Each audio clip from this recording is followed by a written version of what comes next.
Նրան հենց նոր հեռացրել էին աշխատանքից ծանր խախտման համար, նվաստացրել ղեկավարների առջ, նա չգիտեր, թե ինչպես պիտի վճարի վարձը կամ ուտելիք դնի իր փոքրիկ դստեր սեղանին։ Հյուրանոցում ոչ ոք չէր պատկերացնում, որ այս լուռ մաքրուհին հենց նոր սեփական ձեռքերով փրկել էր ծառայողական միջանցքում մոլորված մի երեխայի կյանքը, չիմանալով, որ այդ երեխան քաղաքի ամենահզոր մարդու ամենաթանկ գանձն էր։ Մինչ նա ճանապարհով քայլում էր իր անձնական իրերով լցված փոքրիկ տուփով ու կոտրված սրտով, միլիոնատերը ուսումնասիրում էր տեսախցիկները, հետքերը, զեկույցները, փնտրելով այն անհայտ կնոջը, որն կանխել էր իր աշխարհի վերջնական կործանումը։ Երբ նրանց ճանապարհները վերջապես հատվում են, մեկ պարզ արտահայտությունը նա էր, որ փրկեց իմ որդուն, անարդարությունը վերածում է հնարավորության բացում երկրորդ շանսի դուռը, որը ոչ ոք չէր կարող կանխատեսել։ Նախքան լսել այս շրջադարձի, քաջության անսպասելի սիրո պատմությունը, մի մոռացեք բաժանորդագրվել ալիքին, դնել հավանում մեկնաբանել, թե որ քաղաքից կամ երկրից եք դիտում։ Գլուխ 1. Ժամացույցը ցույց էր տալիս առավոտյան ժամը 6-ը, երբ Մարիամ Կոստանյանը մաքրության սայլակը հրեց Արարատ հյուրանոցի ծառայողական միջանցքով, Երանի սրտում կենտրոնում։ Նրա կոշտացած ձեռքերը սովորականի պես ամուր բռնել էին հատակի լաթը, բայց մտքերը հեռու էին այն դպրոցում, որտեղ հաջորդ շաբաթ պիտի դասերի սկսեր իր 5-ամյա դուստրը՝ Սոնան։ Համազգեստը թանկ արժեր, նա դեռ չէր կարողացել ամբողջ գումարը հավաքել։ Շքեղ հյուրանոցում որպես հավաքարար աշխատելով շատ չէին վճարում, բայց դա այն էր, ինչ ուներ, Մարիամը վաղուց էր սովորել, որ բողոքելը ոչ փոր էր կշտացնում, ոչ էլ հաշիվներ վճարում։ Նա կանգ առավ մաքրող նյութերի պահեստի դիմաց խորը շունչ քաշեց։ Քիմիական նյութերի հոտը, խառնված հյուրանոցի սառը օդորակիչի հետ, միշտ տարօրինակ զգացողություն էր առաջացնում նրա մոտ, կարծես ինքը չէր պատկանում պարսկական գորգերի, բյուրեղապակյա ջահերի այն հյուրերի աշխարհին, որոնք մեկ գիշերվա համար վճարում էին այնքան, որքան ինքը վաստակում էր 3 ամսում։ Բայց Մարիամը դրանից չէր մտահոգվում։ Նա հպարտանում էր իր աշխատանքով։ Յուրաքանչյուր սենյակ թողնում էր անթերի, յուրաքանչյուր հայելի փայլուն, յուրաքանչյուր սրբիչ կատարյալ ծալված։ Նա պարզ կին էր, 28 տարեկան, շագանակագույն մազերը հավաքված ցածր կոսով, նշած աչքերը մինույն չափով կրում էին հոգնածություն, հույս։ Նրա պատմությունը չէր տարբերվում այն բազմաթիվ կանանց պատմություններից, ովքեր առիթ շուտ էին արթնանում, միայնակ իրենց երեխաներին պահելու համար։ Մարիամը երիտասարդ տարիքում ամուսնացել էր Դավիթի հետ, մի բարի մարդու, որն աշխատում էր որպես առաքիչ տառապում էր քրոնիկական ասթմայով։ Նրանք քիչ բան ունեին, բայց երջանիկ էին։ Երբ ծնվեց Սոնան, նրանց աշխարհն ավելի վառ գույներ ստացավ։ Սակայն 3 տարի առաջ Դավիթը առաքման ժամանակ շնչառական սուր նոպա ունեցավ, չդիմացավ։ Մարիամը 25 տարեկանում այրացավ, կրկին 2 տարեկան երեխա ուշացած վարձավճար։ Այդ օրվանից ի վեր նա Սոնան էին աշխարհի դեմ։ Նա մոտիկ հարազատներ չուներ, աջակցող ցանց չուներ։ Ուներ միայն սեփական ուժը, այն համոզմունքը, որ կհրաժարվի ամեն ինչից, բացի իր դստերից։ Այդ առավոտ մաքրող նյութերը դասավորելիս Մարիամը կրծքավանդակում սեղմոց զգաց, հիշելով լույսի վարձը, որի վճարման ժամկետը լրանում էր շաբաթվա վերջին։ Մտքում 10-րդ անգամ հաշվարկ կատարեց, եզրակացրեց, որ պետք է կանխավճար խնդրի։ Ատում էր լավություն խնդրել, բայց այլ ընտրություն չուներ։ Խորը շունչ քաշեց, որոշեց, որ հենց այդ առավոտ կխոսի վերահսկիչ Շուշանիկի հետ։ Շուշանիկը 40 անց, նիհար կին էր, շիկահեր ներկած մազերով, մշտապես թթու արտահայտությամբ։ Նա չէր սիրում Մարիամին։ Իրականում, նա ոչ ոքի չէր սիրում, բայց Մարիամը կարծես հատկապես նյարդայնացնում էր նրան։ Գուցե որովհետև Մարիամը երբեք անհրաժեշտից ավելի գլուխ չէր խոնարհում, երբեք չէր ձացնում, թե ժպտում է, երբ ցանկություն չուներ, երբեք չէր մտնում բամբասանքների ինտրիգների խաղի մեջ, որոնք պտտվում էին աշխատակիցների միջ։ Նա անում էր իր գործը, ստանում իր աշխատավարձը, գնում տուն, դստեր մասին հոգ տանելու։ Այդքան պարզ։ Մարիամը վերջացնում էր 8-րդ հարկի միջանցքի մաքրությունը, երբ ծառայողական միջանցքից տարօրինակ ձայն լսեց։ Դա խուլ ձայն էր, կարծես ինչ-որ մեկը փորձում էր շնչել, չէր կարողանում։ Նա լաթը գցեց հատակին, արագ քայլեց դեպի ձայնի ուղղությունը։ Սիրտը սկսեց արագ բաբախել։ Նա ճանաչում էր այդ ձայնը։ Տարիներ շարունակ ապրել էր շնչելու համար պայքարող մարդու կողքին։ Անկյունը թեքվելով Մարիամը բախվեց մի տեսարանի, որից արյունը սառեց երակներում։ Մի տղա, որը 7 տարեկանից ավելի չէր լինի, նստած էր հատակին, հենված պատին, դեմքը գունատ, իսկ շուրթերը սկսում էին կապտել։ Նա փոքրիկ ձեռքերով բռնել էր սեփական պարանոցը, փորձելով օդ քաշել, աչքերը լայն բացված էին խուճապից։ Նրա կողքին, հատակին ընկած, ինհալյատոր կար։ Մարիամը չմտածեց։ Ժամանակ չուներ կանոնների, ընթացակարգերի, նկատողություն ստանալու վախի համար։ Նա ծնկի իջավ տղայի կողքին, հատակից վերցրեց ինհալյատորը։ Ձեռքերը դողում էին, բայց ձայնը հնչեց ամուր հանգիստ։ Նայիր ինձ, սիրելիս։ Նայիր աչքերիս։ Դու լավ ես լինելու, լսում ես ինձ։ Ես քեզ կօգնեմ։ Տղան նայեց նրան արցունքներով վախով լի աչքերով։ Մարիամը ճանաչեց այդ հայացքը։ Նույնն էր, ինչ Դավիթն ուներ, երբ նոպաներն անսպասելի էին գալիս։ Նա բացեց ինհալյատորը, դրեց տղայի բերանին, սեղմեց, ցածր ու ամուր ձայնով ասելով. «Դանդաղ շնչիր։ Օդը քաշիր քթով, արտաշնչիր բերանով։ Դանդաղ։ Այո։ Լավ ես անում։ Եվս մեկ անգամ»։ Նա իր ձեռքով բռնեց տղայի ազատ ձեռքը, թեթև սեղմելով, անվտանգություն փոխանցելով։ Գործընթացը կրկնեց 2, 3, 4 անգամ, մինչ որ վերջապես նրա շնչառությունը սկսեց կարգավորվել։ Գույնը վերադարձավ մանկական դեմքին, շուրթերը դադարեցին կապույտ լինելուց։ Տղան դեռ դողում էր, բայց արդեն կարողանում էր շնչել։ Մարիամը նրան իր գիրկն առավ, սկսեց շրջանած շարժումներ անել մեջքին, ինչպես անում էր Սոնայի հետ, երբ նա մղձավանջներ էր ունենում։ Ահա, սիրելիս։ Անցավ։ Հիմա լավ ես։ Ամեն ինչ կարգին է։ Տղան կառչեց նրանից, կարծես նա միակ ամուր բանն էր փլուզվող աշխարհում։ Մարիամը զգաց, թե ինչպես քնքշության ալիքը լցրեց իր կուրծքը։ Այդ երեխան մենակ էր, վախեցած, կարող էր մահանալ այնտեղ, այդ սառը անկենդան միջանցքում։ Որտեղ էին ծնողները։ Որտեղ էր մեկը, ով կհոգար նրա մասին։ Հենց այդ պահին մի սուր ձայն կտրեց միջանցքի լռությունը։ Ինչ ես կարծում, թե անում ես, Մարիամ։ Մարիամը բարձրացրեց հայացքը, տեսավ Շուշանիկին, որը կանգնած էր մի քանի մետր հեռավորության վրա, ձեռքերը խաչած, դեմքին զայրույթի արտահայտություն։ Նրա հետում երկու այլ աշխատակիցներ հետաքրքրությամբ որոշակի հիվանդագին հաճույքով հետում էին տեսարանին։ Նա ասթմայի նոպա ուներ։ Ես պարզապես օգնեցի։ Օգնեցիր։ Դու լքել ես քո աշխատատեղը, մաքրության պարագաները թողել ես միջանցքի մեջտեղում, այստեղ գրկախառնված ես անչափահաս հյուրի հետ։ Դու գիտակցում ես, դա ինչ է նշանակում։ Մարիամը կրծքավանդակում խուլ զայրույթ զգաց։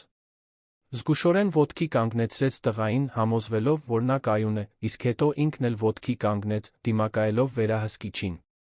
Նա քիչ էր մնում մահանար, Շուշանիկ։ Մոտակայքում ոչ ոք չկար։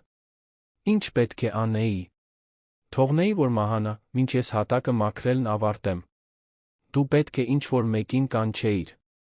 Հյուրերի հետ գործ ունենալը քո գործառույթը չէ, առավելս նրանց դիպչելը։ Դու խախտել ես հյուրանոցի բոլոր կանոնները։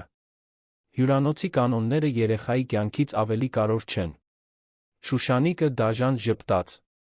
Վերջապես գտել էր այն, ինչ պետք էր Մարիամից ազատվելու համար։ Այդ աշխատակիցը միշտ չափազանց հպարտ էր, չափազանց ճշտապահ։ Ժամանակն էր նրան իր տեղը ցույց տալու։ Այս հարցը կլուծենք մարդկային ռեսուրսների բաժնում։ Հիմա։ Մարիամը նայեց տղային, որը դեռ գունատ էր վախեցած։ Ուզում էր այնտեղ մնալ, համոզվել, որ նա լավ է, որ ինչ-որ մեկը կգա նրա հետից։ Բայց Շուշանիկի ամուր ձեռքն արդեն քաշում էր նրան թից։ Առաջին հարկում մի փոքրիկ, առանց պատուհանների սենյակում Մարիամը նստեց 3 մարդու դիմաց, Շուշանիկի, մարդկային ռեսուրսների մենեջերի մի կնոջ, որին նախկինում երբեք չէր տեսել, հավանաբար տնօրինությունից էր։ Նրանք լուրջ, գրեթե զայրացած արտահայտություններ ունեին։ Ոչ ոք տղայի մասին չհարցրեց։ Ոչ ոք կարծես թե չմտահոգվեց, որ նա հենց նոր երեխայի կյանք էր փրկել։ Մենեջերը բացեց թղթապանակը, սկսեց միապաղաղ տոնով խոսել, կարծես արդեն որոշված դատավճիռ կարդար։ Մարիամ Կոստանյան, դուք բռնվել եք աշխատատեղը լքելիս, մաքրության սարքավորումները շրջանառության գոտում թողնելիս, վթարի վտանգ ստեղծելով, անպատշաճ ֆիզիկական շփում ունենալիս անչափահաս հյուրի հետ։ Այս խախտումները լուրջ են նկարագրված են հյուրանոցի ներքին կանոնակարգի 15-րդ հոդվածի 3-րդ կետում։ Այս ամենի հիման վրա ընկերությունը որոշում է կայացնում ձեզ աշխատանքից ազատելու մասին, հիմնավոր պատճառաբանությամբ, որն ուժի մեջ է մտնում անմիջապես։ Մարիամը զգաց, թե ինչպես է գետինը փախչում ոտքերի տակից։ Հիմնավոր պատճառաբանությամբ։ Դա նշանակում էր, որ նա ոչինչ չէր ստանալու։ Ոչ մի իրավունք։ Ոչ մի փոխհատուցում։ Ոչինչ։ Միայնակ 5 տարեկան դուստր մեծացնելով։ Վճարելու հաշիվներով։ Դպրոցի համազգեստը դեռ չգնաց։ Ես նրա կյանքը փրկեցի։ Նա կմահանար, եթե ես ոչինչ չանեի։ Տնօրինությունից եկած կինը անհամբեր հոգոց հանեց։ Դա չի փոխում այն փաստը, որ դուք խախտել եք կանոնակարգը։ Պետք է կանչեիք հյուրանոցի բժշկական անձնակազմին։ Ժամանակ չկար։ Նա խեղդվում էր։ Ձեր վարկածը գրանցված է, բայց որոշումը կայացված է։ Խնդրում եմ, ստորագրեք այստեղ վերցրեք ձեր իրերը։ Նրանք մի թուղթ մոտեցրին նրան։ Մարիամը նայեց փաստաթղթին, որը մշուշոտ էր դարձել աչքերում կուտակվող արցունքներից։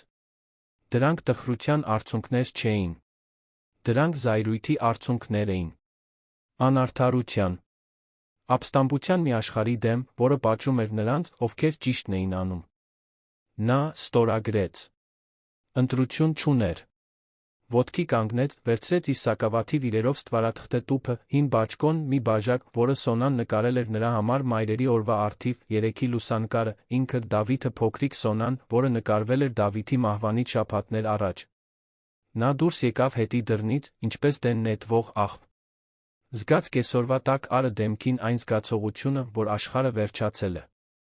Մարիամը աննպատակ քայլում էր Երանի մարդաշատ փողոցներով։ Շուրջբոլորի հսկա շենքերը կարծես ծիծաղում էին նրա վրա, մեքենաներն անհամբեր ազդանշան էին տալիս, մարդիկ շտապ անցնում էին առանց կողք նայելու։ Նա անտեսանելի էր։ Միշտ էլ եղել է։ Եվս մեկ անգամյա օգտագործման աշխատող մի քաղաքում, որը չէր ներում թուլությունները։ Նա գտավ մի նստարան փոքրիկ, ծառաշատ այգում նստեց, գրկելով ստվարաթղթե տուփը։ Ինչ պիտի աներ հիմա։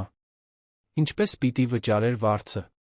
Ինչպես պիտի պահեր Սոնային։ Հարցերը մուրճի պես խփում էին գլխին առանց պատասխանի։ 3 տարվա մեջ առաջին անգամ, Դավիթին կորցնելուց հետո, Մարիամը հանձնվելու ցանկություն զգաց։ Պարզապես նստել այնտեղ թողնել, որ աշխարհը պտտվի առանց իրեն։ Նա այնքան խորասուզված էր իր մռայլ մտքերի մեջ, որ չնկատեց, երբ մի տղամարդ կանգնեց իր դիմաց։ Նա բարձրահասակ էր, պետք է մոտ 35 տարեկան լիներ, հագին անթերի մոխրագույն կոստյում էր, իսկ մուգ աչքերը նրան դիտում էին մի արտահայտությամբ, որը նա չկարողացավ վերծանել։ Նա մաքրեց կոկորդը, Մարիամը բարձրացրեց հայացքը։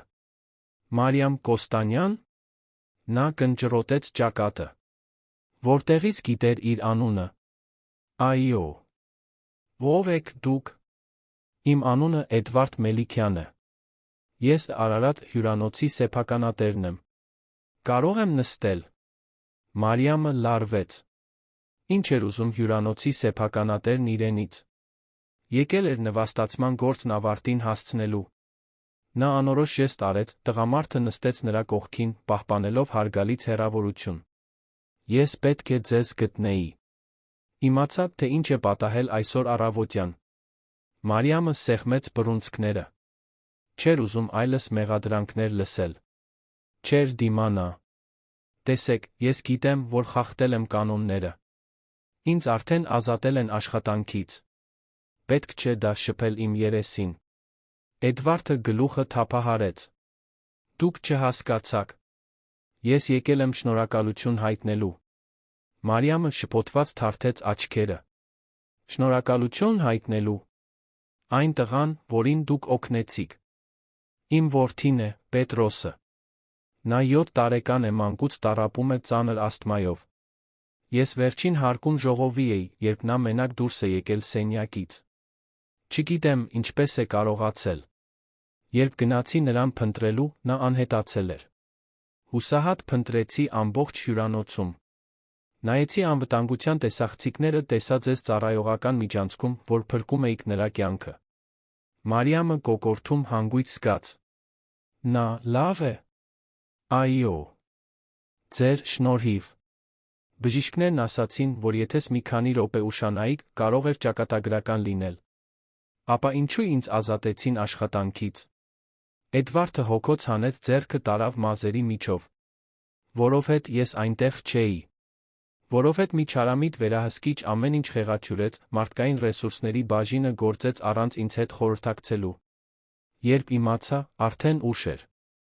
Դուք արդեն գնացել էիք։ Ես եկա ձեր հետից։ Մարիամը չգիտեր, ինչ ասել։ Նայում էր թանկարժեք կոստյումով այդ տղամարդուն, որը պետք է ապրեր իրենից բոլորովին այլ աշխարհում, փորձում էր հասկանալ, թե ինչ է կատարվում։ Տեսեք, պարոն Մելիքյան, ես շնորհակալ եմ, որ եկել եք այստեղ, բայց դա ոչինչ չի փոխում։ Ես կորցրել եմ իմ աշխատանքը։ Ես փոքր դուստր ունեմ պահելու։ Ժամանակ չունեմ դատարկ շնորհակալություններ ընդունելու։ Դա դատարկ շնորհակալություն չէ։ Առաջարկ է։ Մարիամը կասկածամտորեն նայեց նրան։ Ինչ տեսակի առաջարկ։ Էդվարդը խորը շունչ քաշեց, կարծես քաջություն էր հավաքում ինչ-որ կարևոր բան ասելու համար։ Ինձ պետք է մեկը, ով կհոգա իմ տան Պետրոսի մասին։ Տնային կառավարչուհի։ Մեկը, ում կարող եմ վստահել։ Մեկը, ում սիրտը ճիշտ տեղում է։ Դուք այսօր ապացուցեցիք, որ այդ մարդն եք։ Ես հավաքարար եմ, ոչ թե տնային կառավարչուհի։ Դուք խիզախ կին եք, որն առանց երկմտելու փրկեց իմ որդուն։ Դա ցանկացած դիպլոմից ավելին արժե։ Ես առաջարկում եմ 3 անգամ ավելի բարձր աշխատավարձ, քան ստանում եք հյուրանոցում, բնակություն իմ տանը ձեր դստերը ձեզ հետ ապրելու բերելու հնարավորություն։ Ձեզ երկուսիդ համար առանձին սենյակ կլինի։ Անվտանգություն։ Կայունություն։ Մարիամը զգաց, թե ինչպես է գլուխը պտտվում։ Դա չափազանց լավ էր, որպեսզի իրականություն լիներ։ Միշտ այդպես էր։ Ինչու եք դա անում։ Որովհետև ուզում եմ, որ իմ որդին մեծանա մեկի կողքին, ով իսկապես հոգ է տանում նրա մասին։ Եվ որովհետև դուք արժանի եք երկրորդ հնարավորության։ Մենք բոլորս ենք արժանի։ Մարիամը նայեց իր գրկի ստվարաթղթե տուփին, իր կոշտացած ձեռքերին, Դավիթի լուսանկարին, որը ժպտում էր տուփի միջից։ Ինչ կասեր նա, եթե այստեղ լիներ։ Հավանաբար կասեր, որ ռիսկի դիմի։ Որ վստահի։ Որ չհանձնվի։ Կարող եմ մտածել։ Էդվարդը գրպանից մի այցեքարտ հանեց տվեց նրան։ Իհարկե։ Բայց շատ մի ուշացեք։ Վաղը առավոտյան, ժամը 9-ին, սա հասցեն է։ Եթե որոշեք ընդունել, ես կսպասեմ։ Նա ոտքի կանգնեց, ուղղեց բաճկոնը վերջին անգամ նայեց նրան։ Դուք փրկեցիք այն ամենը, ինչն աշխարհում ամենաթանկն է ինձ համար, Մարիամ։ Թույլ տվեք փոխհատուցել։ Եվ հետո նա գնաց, թողնելով նրան մենակ այգու նստարանին, ձեռքին մի այցեքարտ, որը կարող էր փոխել նրա ողջ կյանքը։ Այդ գիշեր Մարիամը նստեց այն մահճակալի եզրին, որտեղ քնած էր Սոնան, շոյելով դստեր շագանակագույն մազերը։ Աղջիկը հրեշտակի դեմք ուներ, վարդագույն այտեր, երկար թարթիչներ։ Այնքան փոքր էր, այնքան անմեղ։ Նա արժանի էր ամենալավին, ինչ աշխարհը կարող էր առաջարկել։ Մարիամը մտածեց Դավիթի մասին։ Մտածեց բոլոր այն անգամների մասին, երբ նա հաղթահարել էր վախը, առաջ քայլ անելու համար։ Մտածեց այն քաջության մասին, որ նա ուներ ամեն օր արթնանալու, իմանալով, որ Աստման կարող էր ցանկացած պահի սպանել իրեն, այնուամենայնիվ ժպտալ, խաղալ, ապրել։ Եթե նա այստեղ լիներ, ինչ կասեր։ Նա գիտեր պատասխանը։ Նա կասեր, որ քաջ լինի։ Որ ընդունի օգնությունը, երբ այն գալիս է։ Որ չունենա այնպիսի հպարտություն, որը կխանգարի Սոնային ավելի լավ կյանք տալուն։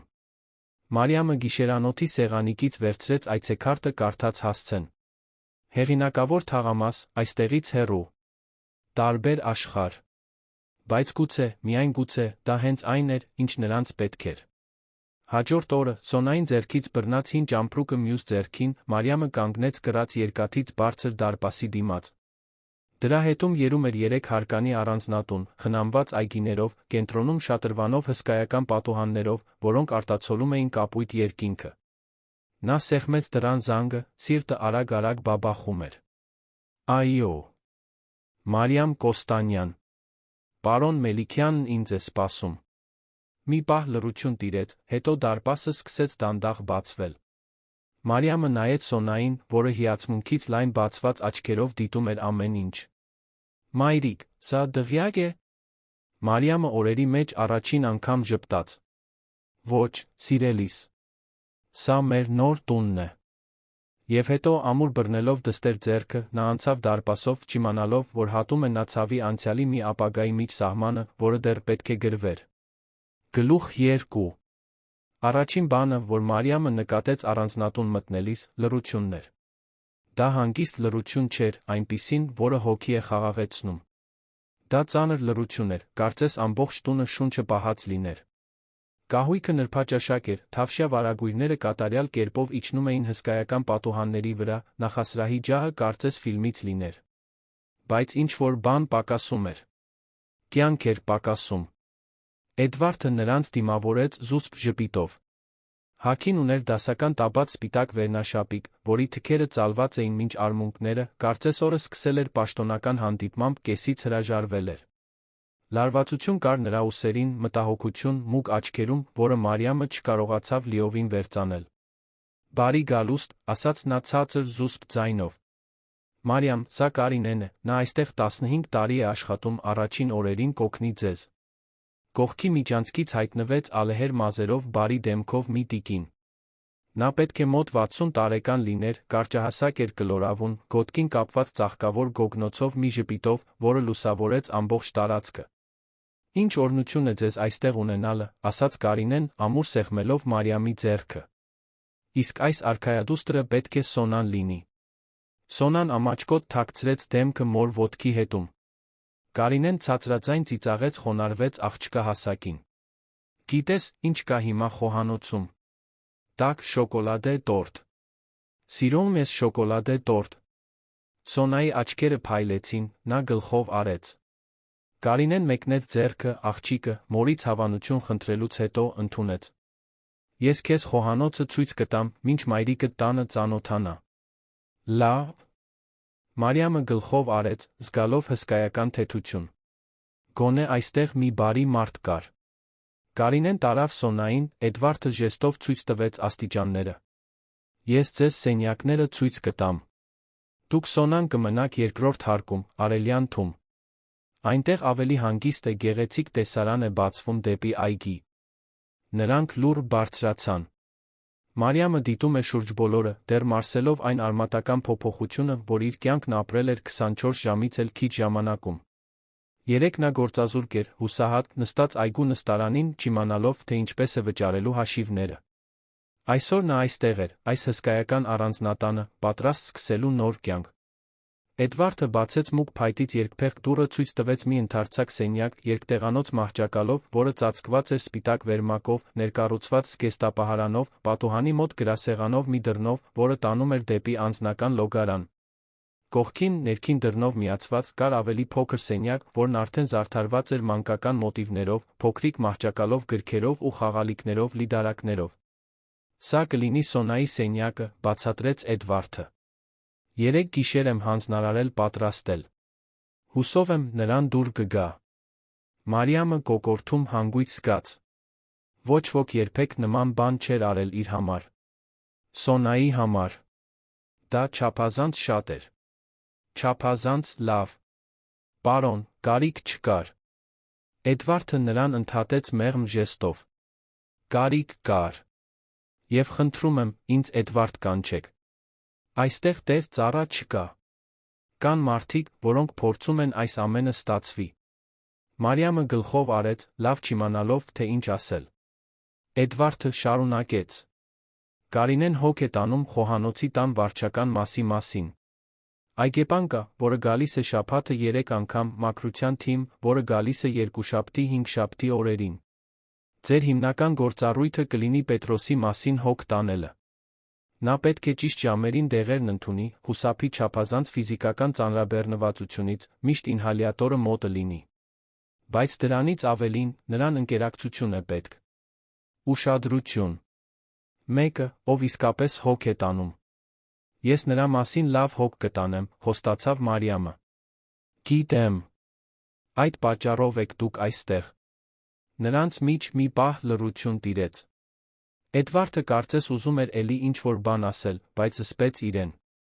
Վերջապես մաքրեց կոկորդը։ Պետրոսը հիմա դպրոցում է։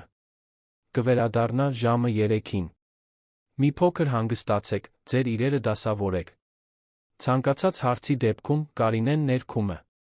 Եվ հետո նա դուրս եկավ, թողնելով նրան մենակ այն սենյակում, որը կարծես ավելի մեծ էր, քան այն ամբողջ տունը, որտեղ նա նախկինում ապրում էր։ Մարիամը նստեց մահճակալի եզրին, թույլ տվեց, որ այն արցունքները, որոնք զսպում էր, վերջապես թափվեն։ Դրանք տխրության արցունքներ չէին։ Դրանք թեթության, երախտագիտության, հույսի արցունքներ էին։ Սոնան ապահով էր։ Նրանք գլխավերում տանիք ունեին։ Նրանք հնարավորություն ունեին։ Ավելի ուշ, երբ Սոնան արդեն հիացմունքով ուսումնասիրում էր նոր սենյակը, Մարիամն իջավ խոհանոց։ Կարինեն ճաշ էր պատրաստում, հին երգ էր երգում, կաթսան խառնելով։ «Օգնության կարիք կա», հարցրեց Մարիամը։ Կարինեն նայեց նրան ժպտաց։ «Նստիր, սիրելիս։ Եկ մի փոքր զրուցենք»։ Մարիամը նստեց ամուր փայտե սեղանի մոտ, Կարինեն 2 բաժակ նարնջի հյութ լցրեց, նախքան ինքն էլ նստեր։ 15 տարի է, ինչ այստեղ եմ աշխատում, սկսեց Կարինեն։ Շատ բան եմ տեսել։ Տեսել եմ, թե ինչպես է այս տղան ծնվել, տեսել եմ, թե ինչպես է այս տունը տնից վերածվել լուր թանգարանի։ Պարոն Էդվարդը լավ մարդ է, բայց վաղուց է մոլորված։ Ինչպես մոլորված։ Կարինեն հոգոց հանեց։ Պետրոսի մայրը, Դիանան, տնից հեռացել է, երբ տղան 3 տարեկան էր։ Նա մոդել է, անընդհատ ճամփորդում էր, երբեք մայր լինելու ժամանակ կամ համբերություն չի ունեցել։ Մի օր պարզապես հավաքեց ճամպրուկները գնաց։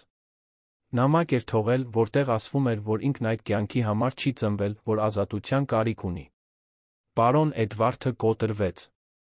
Ոչ թե նրա կորստից, կարծում եմ ամուսնությունն արդեն վաղուց վատ էր, այլ տղայի ցավից։ Պետրոսը ամիսներով լաց էր լինում, մորը պահանջելով։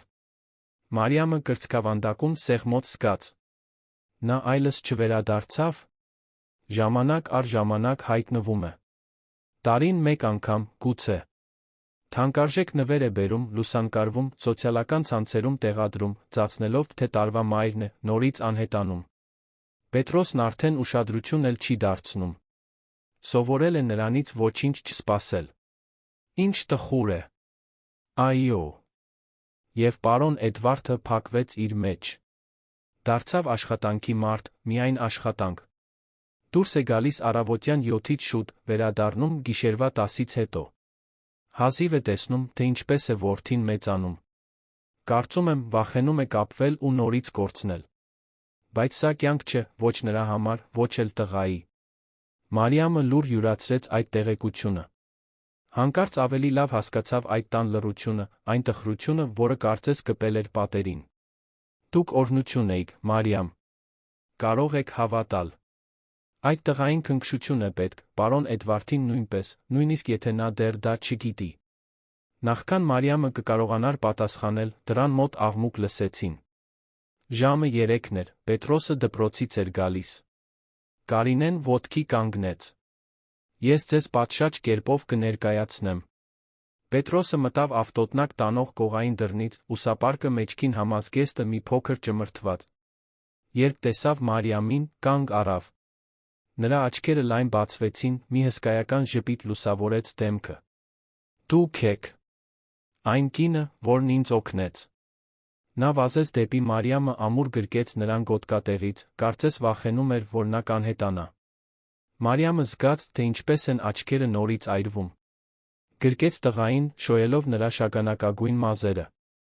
Բար, Պետրոս։ Ես եկել եմ այստեղ ապրելու, քո մասին հոգ տանելու։ Լավ է։ Լավ է։ Սա իմ կյանքի լավագույն օրն է։ Այդ պահին խոհանոցում հայտնվեց Սոնան, ամաչկոտ, դիտելով անծանոթ տղային, որը գրկել էր իր մորը։ Պետրոսը բաց թողեց, հետաքրքրությամբ նայեց նրան։ Բար։ Ես Պետրոսն եմ։ Դու ով ես։ Սոնան։ 5 տարեկան եմ։ Ես 7 եմ։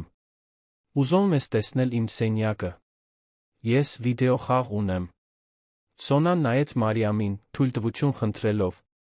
Մարիամը գլխով արեց, 2 երեխաները վազելով բարձրացան աստիճաններով, արդեն աշխույժ խոսելով։ Կարինեն ծիծաղեց։ Ահա։ Արդեն ընկերներ են։ Երեխաներն այդպիսին են, չարություն չեն պահում, չեն բարդացնում։ Մենք ենք ամեն ինչ փչացնում, երբ մեծանում ենք։ Մարիամը ժպտաց։ Երկար ժամանակվա մեջ առաջին անգամ զգաց, որ գուցե ամեն ինչ իսկապես կարող է լավ լինել։ Հաջորդ օրերը հարմարվելու շրջան էին։ Մարիամը վաղ էր արթնանում, օգնում էր Պետրոսին դպրոցի համար պատրաստվել, նրա համար նախաճաշ էր պատրաստում, ստուգում, թե արդյոք ինհալյատորը ուսապարկում է։ Հետո Սոնային տանում էր հետի փոքրիկ այգի, որտեղ աղջիկը վազվզում էր ծաղիկների միջ, մինչ Մարիամը տունն էր կարգի բերում։ Կարինեն բաղադրատոմսեր էր սովորեցնում, պատմություններ պատմում, ամեն ինչ ավելի թեթ դարձնում։ Էդվարդը գրեթե ուրվականի պես ներկայություն էր։ Դուրս էր գալիս, մինչ բոլորը կարթնանային, վերադառնում, երբ արդեն ընթրում էին։ Մարիամը նրան տեսնում էր միայն հպանցիկ, միջանցքում գլխի շարժումով, շտապողական, բարի լույսով։ Նա կարծես փախչում էր սեփական տնից։ Մինչ որ Մարիամի ժամանումից մեկ շաբաթ անց ինչ-որ բան փոխվեց։ Անձրոտ 5 շաբթի էր։ Պետրոսը դպրոցում դժվար օր էր ունեցել, մաթեմատիկայի ստուգողական, որը լավ չէր գրել, չափազանց լուռ էր։ Մարիամը տաք շոկոլադ պատրաստեց, նստեց նրա հետ հյուրասենյակում, մինչ Սոնան նկարում էր հատակին։ Ուզում ես խոսել ստուգողականի մասին։ Պետրոսը ուսերը թոթվեց։ Ես մաթեմատիկայից լավ չեմ։ Ո՞վ է դա ասել։ Ես։ Բոլորը։ Հայրս երբեք ժամանակ չունի ինձ օգնելու, դրա համար ես միշտ սխալվում եմ։ Մարիամը կրծքավանդակում ցավ զգաց։ Հայրդ շատ է աշխատում, որովհետև ուզում է քեզ լավ կյանք տալ։ Նա կարիք չունի այդքան շատ աշխատելու։ Ես պարզապես կուզեի, որ նա երբեմն ինձ հետ ընթրեր։ Մարիամը չգիտեր, ինչ պատասխանել։ Գրկեց տղային թույլ տվեց, որ նա գլուխը դնի իր ուսին։ Այդպես Էդվարդը գտավ նրանց, երբ այդ գիշեր տուն եկավ։ Սովորականից շուտ, ժամը 8-ին։ Նա կանգ առավ հյուրասենյակի դռան մոտ, դիտելով տեսարանը։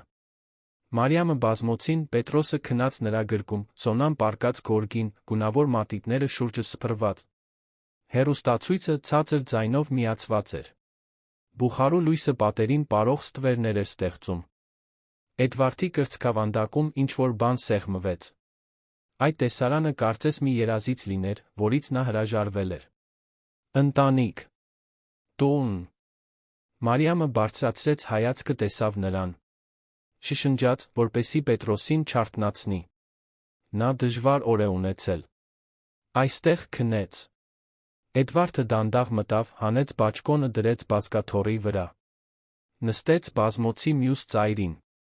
Ես պետք է ավելի հաճախ այստեղ լինեմ, խոստովանեց նա խռպոտ ձայնով։ Նա քո կարիքն ունի։ Գիտեմ։ Բայց լավ չգիտեմ, ինչպես դա անել։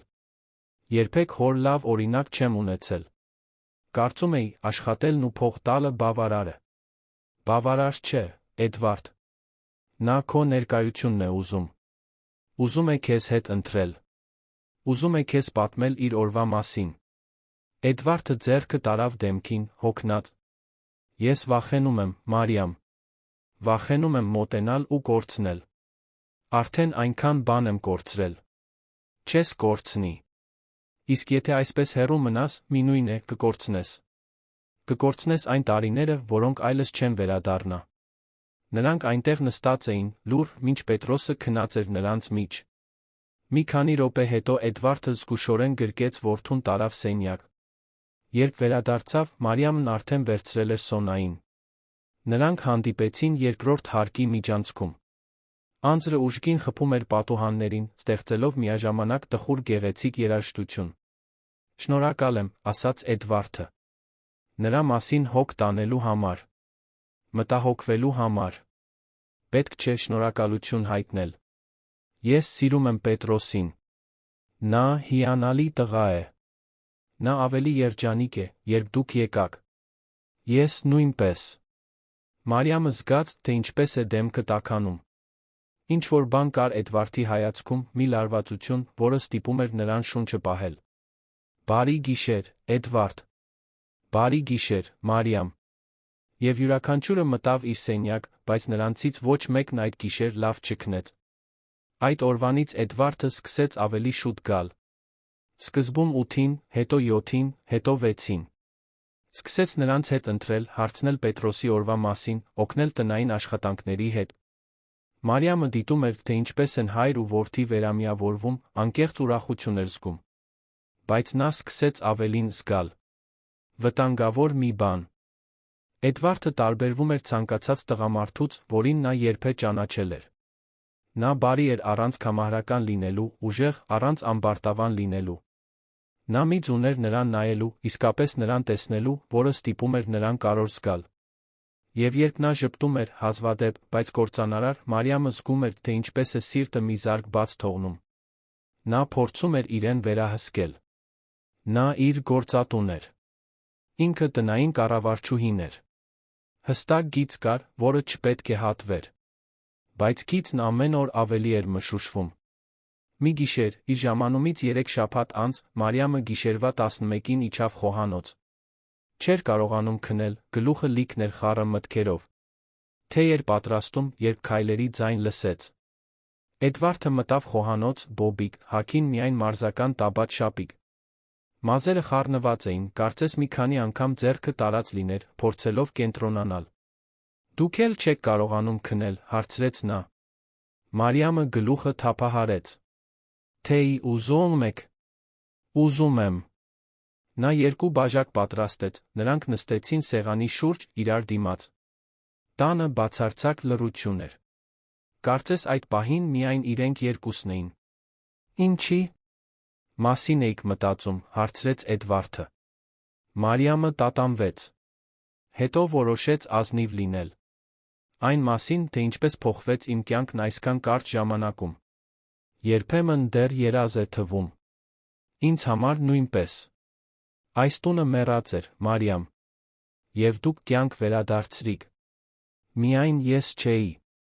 Սոնան էր, Պետրոսն էր, որ նորից բացվեց, դուք էիք, որ ավելի շուտ էիք գալիս։ Դուք էիք, այո։ Դուք միջ ունեք մարդկանց ստիպելու, որ իրենց կարոր զգան։ Տեսանելի։ Ես վաղուց ինձ այդպես չէի զգացել։ Մարիամը ամուր բռնեց բաժակը, փորձելով զսպել ձեռքերի դողը։ Էդվարդ, ես ընդամենը տնային կառավարչուհի եմ։ Դուք ընդամենը ոչինչ չեք, Մարիամ։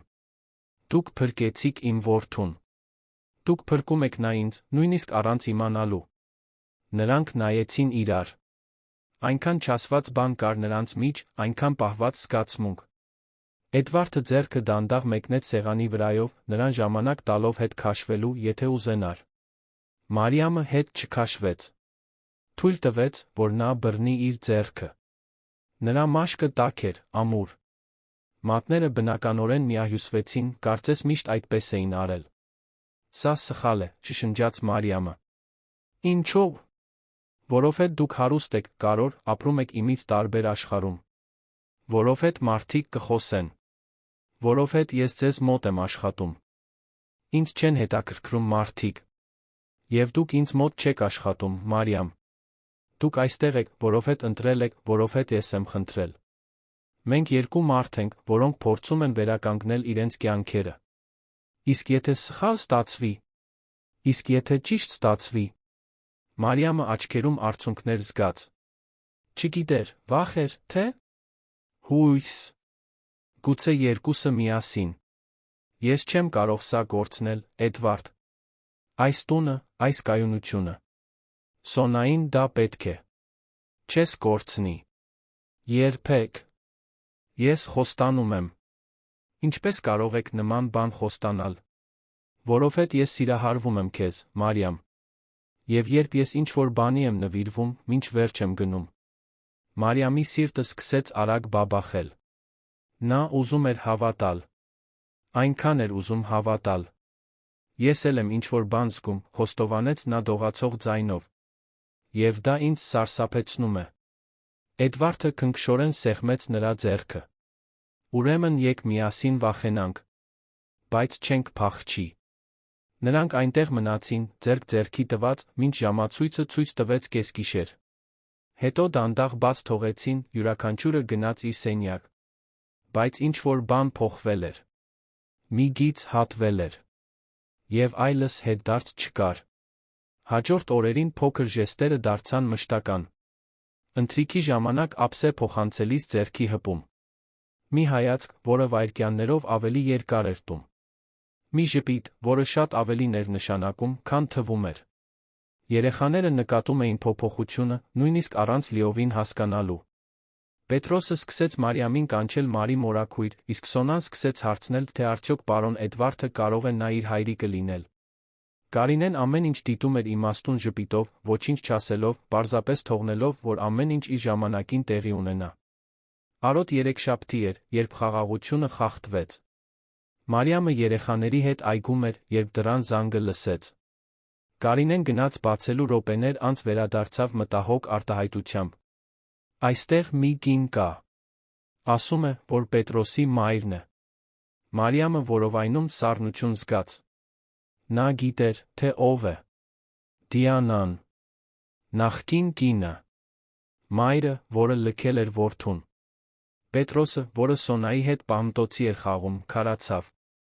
Նրա դեմքը փակվեց, կորցնելով վայրկյաններ առաջ ունեցած ողջ ուրախությունը։ Չեմ ուզում նրան տեսնել, ասաց նա ցածր ձայնով։ Մարիամը ծնկի իջավ նրա կողքին։ Նա քո մայրն է, Պետրոս։ Պարտադիր չէ նրա հետ մնալ, եթե չես ուզում, բայց կարծում եմ ավելի լավ է գոնե բառ ասել։ Տղան տատանվեց։ Հետո պարտված գլխով արեց։ Բռնեց Մարիամի ձեռքը, նրանք միասին մտան տուն։ Դիանա Թավադյանը հյուրասենյակում էր, կանգնած պատուհանի մոտ։ Նա բարձրահասակ էր, նիհար, կատարյալ սանրվածքով շիկահեր մազերով բրենթային հագուստով։ Նույնիսկ տան մեջ մուգ ակնոց էր կրում թանկարժեք պայուսակ էր բռնել։ Երբ տեսավ Պետրոսին, մի ժպիտ բացվեց, որը չհասավ աչքերին։ Սիրելիս, ինչքան ես մեծացել։ Նա խոնարհվեց նրան գրկելու, բայց Պետրոսը կծկվեց Մարիամի կողքին։ Դիանան նկատեց, նրա ժպիտը տատանվեց։ Դուք ո՞վ եք, հարցրեց նա, կասկածամտորեն նայելով Մարիամին։ Ես Մարիամն եմ։ Պետրոսի մասին եմ հոգ տանում։ Տնային կառավարչուհին, ասաց Դիանան արհամարանքով լի տոնով։ Էդվարդը դայակ է վարձել։ Ես դայակ չեմ։ Ես այն մարդն եմ, որն այստեղ էր, երբ ձեր որդին կարիք ուներ։ Հերթը Մարիամինն էր, գիտակցելու սխալը։ Չափից շատ էր խոսել, թույլ էր տվել, որ զգացմունքները տիրեն իրեն։ Դիանան կատարյալ կերպով ձավորված հոնքը բարձրացրեց։ Հետաքրքիր է։ Տնային կառավարչուհի, որն իրեն տան տեր է զգում։ Այդ պահին Էդվարդը մտավ դռնով։ Նա աշխատանքից շուտ էր դուրս եկել, իմանալով, որ Դիանան այնտեղ է։ Դեմքը փակ էր, ծնոտը լարված։ Դիանա,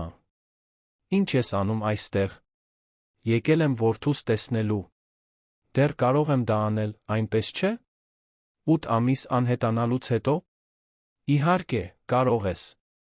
Բայց հաջորդ անգամ նախապես զգուշացրու։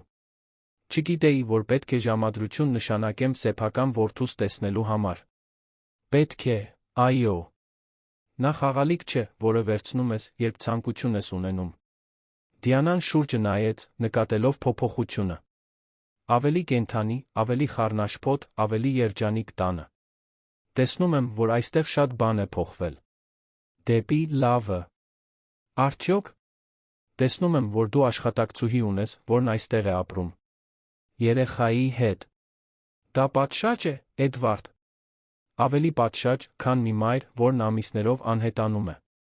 Դիանան սեղմեց բռունցքները։ Բայց պահպանեց կեղծ ժպիտը։ Եկել եմ խոսելու համատեղ խնամակալության մասին։ Իմ փաստաբանը կապ կհաստատի։ Եվ հետո նա դուրս եկավ, թողնելով ծանր լռություն։ Պետրոսը սկսեց ցածրաձայն լաց լինել, Մարիամը նրան գիրկն առավ, մխիթարելով։ Էդվարդը ձեռքը տարավ մազերի միջով, տեսանելիորեն հուզված։ Կարինեն հայտնվեց Սոնային ձեռքից բռնած։ Ես երեխաներին կտանեմ անկյունի հրուշակարան պաղպաղակ ուտելու։ Դուք պետք է խոսեք։ Նրանց գնալուց հետո Էդվարդն ընկավ բազմոցին։ Նա կփորձի Պետրոսին ինձնից խլել։ Մարիամը նստեց նրա կողքին։ Նրա մոտ չի ստացվի։ Դուք ներկա հայր եք։ Դուք սիրում եք ձեր որդուն։ Բայց նա կենսաբանական մայրն է։ Եվ հիմա կատարյալ պատրվակ ունի։ Դուք։ Ես։ Դուք այստեղ եք ապրում, Մարիամ։ Նույն տանիքի տակ։ Նա դա կօգտագործի իմ դեմ։ Կասի, որ դա անպատշաճ է, որ անբարոյական է։ Ուրեմն ես կգնամ։ Էդվարդը բռնեց նրա ուսերից։ Ոչ։ Դուք ոչ մի տեղ չեք գնա։ Ես թույլ չեմ տա, որ նա քանդի այն միակ լավ բանը, որ այս տանը տարիների ընթացքում տեղի է ունեցել։ Բայց եթե դա ձեզ վնասի, եթե դուք կորցնեք Պետրոսին, ես չեմ կորցնի։ Մենք միասին կպայքարենք։ Դուք ես։ Մարիամը ուզում էր հավատալ, բայց վախից վեր էր հաստատվել կրծքում։ Դիանան հիմար չէր։ Նրանց միջ ինչ-որ բան էր տեսել։ Եվ դա որպես զենք էր օգտագործելու։ Պատերազմը նոր էր սկսվում։ Գլուխ 3։ Դիանայի այցելությանը հաջորդած օրերը նշանավորվեցին մշտական լարվածությամբ, որը կարծես կպել էր առանձնատան պատերին։ Մարիամն ամեն առավոտ արթնանում էր կրծքում ծանրությամբ, սպասելով, որ ցանկացած պահի կգա դատական ծանուցագիր, մի ծանուցում, որը կփոխեր ամեն ինչ։ Էդվարդն ավելի լուռ էր դարձել, դեմքը նշանավորված մտահոգություններով, որոնք նա փորձում էր թաքցնել Պետրոսից, բայց որոնք ակնհայտ էին դառնում աչքերի տակից շրջանակներից այն ցրված ձիծ, որով նա խառնում էր սուրճը նախաճաշի ժամանակ։ Երկուշաբթի օրն էր, Դիանայի հայտնվելուց ուղիղ 12 օր անց, երբ Էդվարդի փաստաբանը զանգահարեց։ Մարիամը խոհանոցում օգնում էր Կարինեին ճաշ պատրաստել, երբ տեսավ, թե ինչպես Էդվարդը պատասխանեց հեռախոսին, դեմքը գունատվեց։ Նա գնաց աշխատասենյակ, այնտեղ մնաց գրեթե 1 ժամ։ Երբ վերադարձավ, Մարիամին զրույցի կանչեց։ Նրանք նստեցին գրադարանում մի հարմարավետ սենյակում, մահագոնի գրադարակներով, կաշվե բազկաթոռներով։ Էդվարդը ձեռքին մի քանի թուղթ էր պահում, նրա արտահայտությունը մռայլ էր։ Դիանան համատեղ խնամակալության հայց է ներկայացրել։ Պնդում է, որ ես անտեսել եմ Պետրոսին, որ տունը երեխայի համար բարոյապես պատշաճ միջավայր չի առաջարկում, որ մի տնային կառավարչուհի վարձելը, որն այստեղ է ապրում իր սեփական դստեր հետ, ցույց է տալիս իմ կողմից անպատասխանատվության բացակայություն։ Մարիամը զգաց, թե ինչպես է ստամոքսը շրջվում։ Նա ինձ ձեր դեմ է օգտագործում։ Իմ դեմ չէ, Մարիամ։ Մեր դեմ է։ Նա նկատել է, որ մեր միջ ինչ-որ բան կա։ Եվ դա կօգտագործի։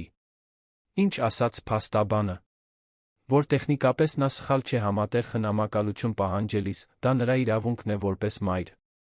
Բայց որ մենք լավ շանսեր ունենք հաղթելու, եթե ցույց տանք, որ Պետրոսն այստեղ լավ է, որ երջանիկ է, առողջ։ Խնդիրն այն է, որ նա կփորձի մեր հարաբերությունները ներկայացնել որպես ինչ-որ անպատշաճ բան։ Մարիամը հուզված ոտքի կանգնեց։ Ուրեմն ես պետք է գնամ։ Դա միակ լուծումն է։ Էդվարդը նույնպես ոտքի կանգնեց ամուր, բայց առանց վնասելու բռնեց նրա թերից։ Ոչ։ Դուք ոչ մի տեղ չեք գնա։ Մենք արդեն քննարկել ենք դա։ Էդվարդ, եթե ես մնամ, դուք կարող եք կորցնել ձեր որդուն։ Ես դա թույլ չեմ տա։ Իսկ եթե դուք գնաք, ես ձեզ կկորցնեմ։ Դա էլ թույլ չեմ տա։ Մարիամը զգաց, թե ինչպես են տաք արցունքներն իջնում դեմքով։ Ինչու եք դա անում։ Ինչու եք այդքան ռիսկի դիմում ինձ համար։ Էդվարդը բաց թողեց նրա թերը, դեմքը բռնեց ձեռքերի մեջ, ստիպելով նրան նայել իրեն։ Որովհետև տարիների մեջ առաջին անգամ ես ինձ կենդանի եմ զգում, Մարիամ։ Որովհետև դուք ինձ հիշեցրիք, որ կյանքում աշխատանքից պարտականություններից բացի ավելին կա։ Որովհետև երբ ես տուն եմ գալիս, տեսնում եմ ձեզ երեխաների հետ խաղալիս կամ ծիծաղելիս Պետրոսի ասած ինչ-որ անհեթեթության վրա, կամ պարզապես բազմոցին կարդալիս, ես զգում եմ, որ վերջապես գտել եմ այն, ինչ փնտրում էի առանց իմանալու։ Մարիամը փակեց աչքերը, փորձելով զսպել հուզմունքը։ Ես էլ եմ դա զգում։ Բայց այնքան եմ վախենում, Էդվարդ։ Վախենում եմ ամեն ինչ փչացնելուց, ձեզ վնասելուց, կորցնելուց այս կայունությունը, որը Սոնան վերջապես ունի։ Դուք ոչինչ չեք կորցնի։ Մենք միասին կպայքարենք։ Եվ կհաղթենք։ Ինչպես կարող եք այդքան վստահ լինել։ Որովհետև ես գիտեմ ճշմարտությունը։ Եվ ճշմարտությունը միշտ հաղթում է վերջում։ Մարիամը ուզում էր հավատալ այդ խոսքերին։ Պետք է հավատար։ Այնպես որ գլխով արեց, ցրփեց արցունքները, խորը շունչ քաշեց։ Լավ։ Կպայքարենք։ Էդվարդը նրան քաշեց ամուր գրկախառնության մեջ։ Մարիամը դեմքը հենեց նրա կրծքին, զգաց սրտի ուժեղ, արագ բաբախյունը։ Մի քանի րոպե այդպես մնացին, լուռ, պարզապես զգալով միմյանց ներկայությունը։ Երբ բաժանվեցին, Էդվարդը բութ մատով սրբեց նրա դեմքը, մաքրելով մի արցունք, որը համառորեն թափվում էր։ Ամեն ինչ ճիշտ կանենք։ Առանց թաքցնելու, բայց նա առանց աղմուկ բարձրացնելու։ Կցուցադրենք, որ այստեղ իսկական տուն է։ Մարիամը համաձայնեց։ Բայց գիտեր, որ հեշտ չի լինի։ Հաջորդ շաբաթներին կյանքը շարունակվեց թվացյալ նորմալ ռիթմով, բայց մշտական զգոնություն կար։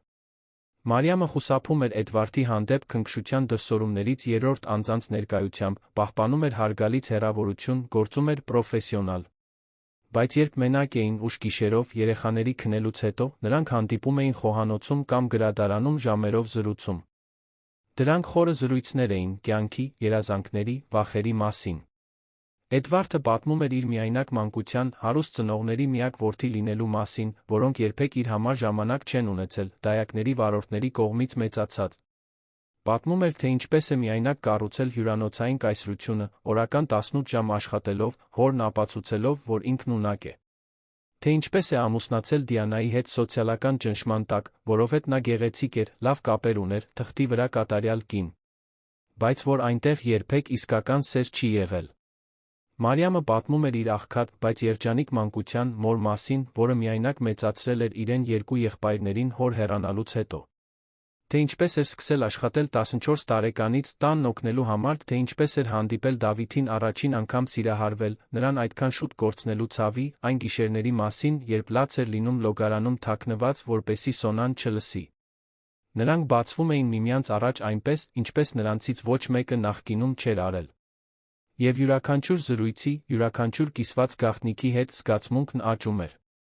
Մի գիշեր, հատկապես լարված զրույցից հետո միայնության մասին, Էդվարդը բռնեց Մարիամի ձեռքը ցածրաձայն ասաց. «Ես այլս ինձ մենակ չեմ զգում»։ Մարիամը սեղմեց նրա ձեռքը։ «Ես էլ»։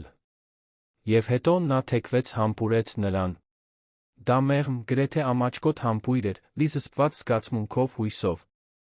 Երբ բաժանվեցին, Մարիամի այտերը կարմրած էին, իսկ սիրտը արագ բաբախում էր։ «Սա ամեն ինչ փոխում է», շշնջաց նա։ «Գիտեմ։ Եվ չեմ զղջում»։ «Ես էլ»։ Այդ համբույրից հետո անհնար դարձավ ժխտել այն, ինչ զգում էին։ Բայց շարունակեցին զուսպ լինել, գիտակցելով, որ ցանկացած սայթաքում կարող էր օգտագործվել իրենց դեմ մոտեցող դատական գործընթացում։ Կարինեն էր, որ զգուշացրեց տարօրինակ այցելությունների մասին։ Նա նկատել էր, որ ժամանակ առ ժամանակ դռան մոտ հայտնվում էր ինչ-որ մեկը, ծանալով վաճառող, հարցեր տալով տան առօրյայի, այնտեղ ապրողների, պարոն Մելիքյանի տնային կառավարչուհու հարաբերությունների մասին։ Նրանք մասնավոր հետախույզներ էին, որոնց վարձել էր Դիանան, ապացույցներ հավաքելու համար։ Էդվարդը բոլորին հանձնարարեց հիմնականից ավելի ոչինչ չպատասխանել։ Բայց հսկողության տակ լինելու զգացողությունը անհարմար էր։ Պետրոսը նույնպես սկսեց զգալ ճնշումը։ Դիանան հաճախ էր զանգում, միշտ անհարմար ժամերի, ընդհատելով ընթրիքը կամ տնային աշխատանքի ժամը։ Նա խորամանկ հարցեր էր տալիս, փորձելով ստիպել տղային ասել ինչ-որ բան, որը կարող էր օգտագործել գործընթացում։ Հարցնում էր, թե արդյոք նրան դուր է գալիս, որ տանը օտարներ են ապրում, կարոտում է մորը, թե հայրը բավարար ժամանակ է անցկացնում իր հետ։ Պետրոսը, որը խելացի էր չնայած իր փոքր տարիքին, նկատում էր թակարդները։ Մի գիշեր, հատկապես դժվար զանգից հետո, նա կարմրած աչքերով մոտեցավ Մարիամին։ «Մարի մորաքույր, մայրս ինձ տանելու է»։ Մարիամը ծնկի իջավ նրա հասակին բռնեց տղայի ուսերից։ «Հայրդ ամեն ինչ կանի, որ դու այստեղ մնաս, իր հետ։ Եվ ես նույնպես։ Մենք հիմա ընտանիք ենք, Պետրոս։ Ընտանիքները պայքարում են միմյանց համար։ Դու իմ իսկական ընտանիքն ես։ Ավելին, քան իմ մայրը։ Նա քո կենսաբանական մայրն է, Պետրոս։ Բայց ընտանիքը միայն արյունը չէ։ Նա է, ով ներկա է, ով հոգ է տանում, ով սիրում է։ Դու մեզ սիրում ես։ Մարիամը զգաց, թե ինչպես են աչքերը այրվում։ Շատ եմ սիրում։ Քեզ քո հորը։ Հայրս էլ է քեզ սիրում։ Ես տեսնում եմ։ Մարիամը մնաց առանց խոսքերի։ Եթե 7 տարեկան երեխան էր նկատում, ուրեմն նրանք այդքան էլ լավ չէին թաքցնում։ Երբ Պետրոսը քնելու գնաց, նա պատմեց Էդվարդին զրույցի մասին։ Նա մտախոհ դարձավ։ Գուցե մենք չափազանց շատ ենք փորձում թաքցնել։ Գուցե ճշմարտությունն է մեր լավագույն պաշտպանությունը։ Ինչ նկատի ունեք։ որ եթե մենք բացահայտ ընդունենք այն, ինչ զգում ենք միմյանց հանդեպ, մենք ուժը կվերցնենք Դիանայի ձեռքից։ Նա չի կարող դա օգտագործել մեր դեմ, եթե մենք դրանից չենք ամաչում։ Բայց եթե դատավորը դա անպատշաճ համարի, դա անպատշաճ չէ։ Դա սեր է։ Դա առողջ հարաբերություն է երկու մեծահասակների միջ, որոնք հոգ են տանում միմյանց ներգրավված երեխաների մասին։ Ինչ սխալ բան կա դրանում։ Մարիամը մի պահ մտածեց. Ոչինչ։ Ոչ մի սխալ բան չկա։ Բայց մարդիկ դատում են։ Թող դատեն։ Ես այլս չեմ թաքցնելու, որ սիրահարված եմ քեզ, Մարիամ։ Նրա սիրտը թռավ կրծքից։ Էդվարդ։ Գիտեմ, որ արագ է։ Գիտեմ, որ բարդ է։ Բայց դա ճշմարտությունն է։ Ես լիովին սիրահարված եմ քեզ։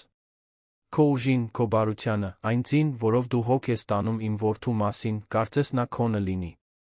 Այն ձին, որով դու ինձ ստիպում ես ավելի լավ մարդ լինել։ Մարիամը չկարողացավ զսպել արցունքները։ Ես էլ եմ սիրահարված ձեզ։ Փորձեցի խուսափել, փորձեցի պրոֆեսիոնալ լինել, բայց դա անհնար է։ Դուք մտաք իմ կյանք փոխեցիք ամեն ինչ։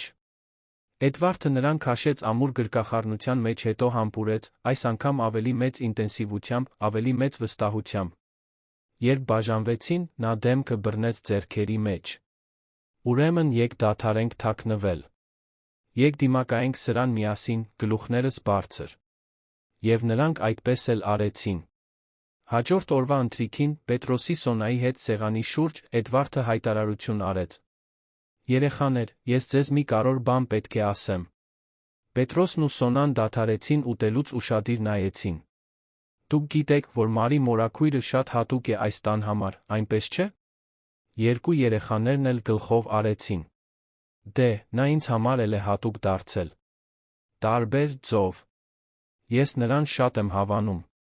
Եվ կարծում եմ, դուք արդեն դա նկատել եք։ Պետրոսը ժպտաց։ Դուք ընկերություն եք անելու։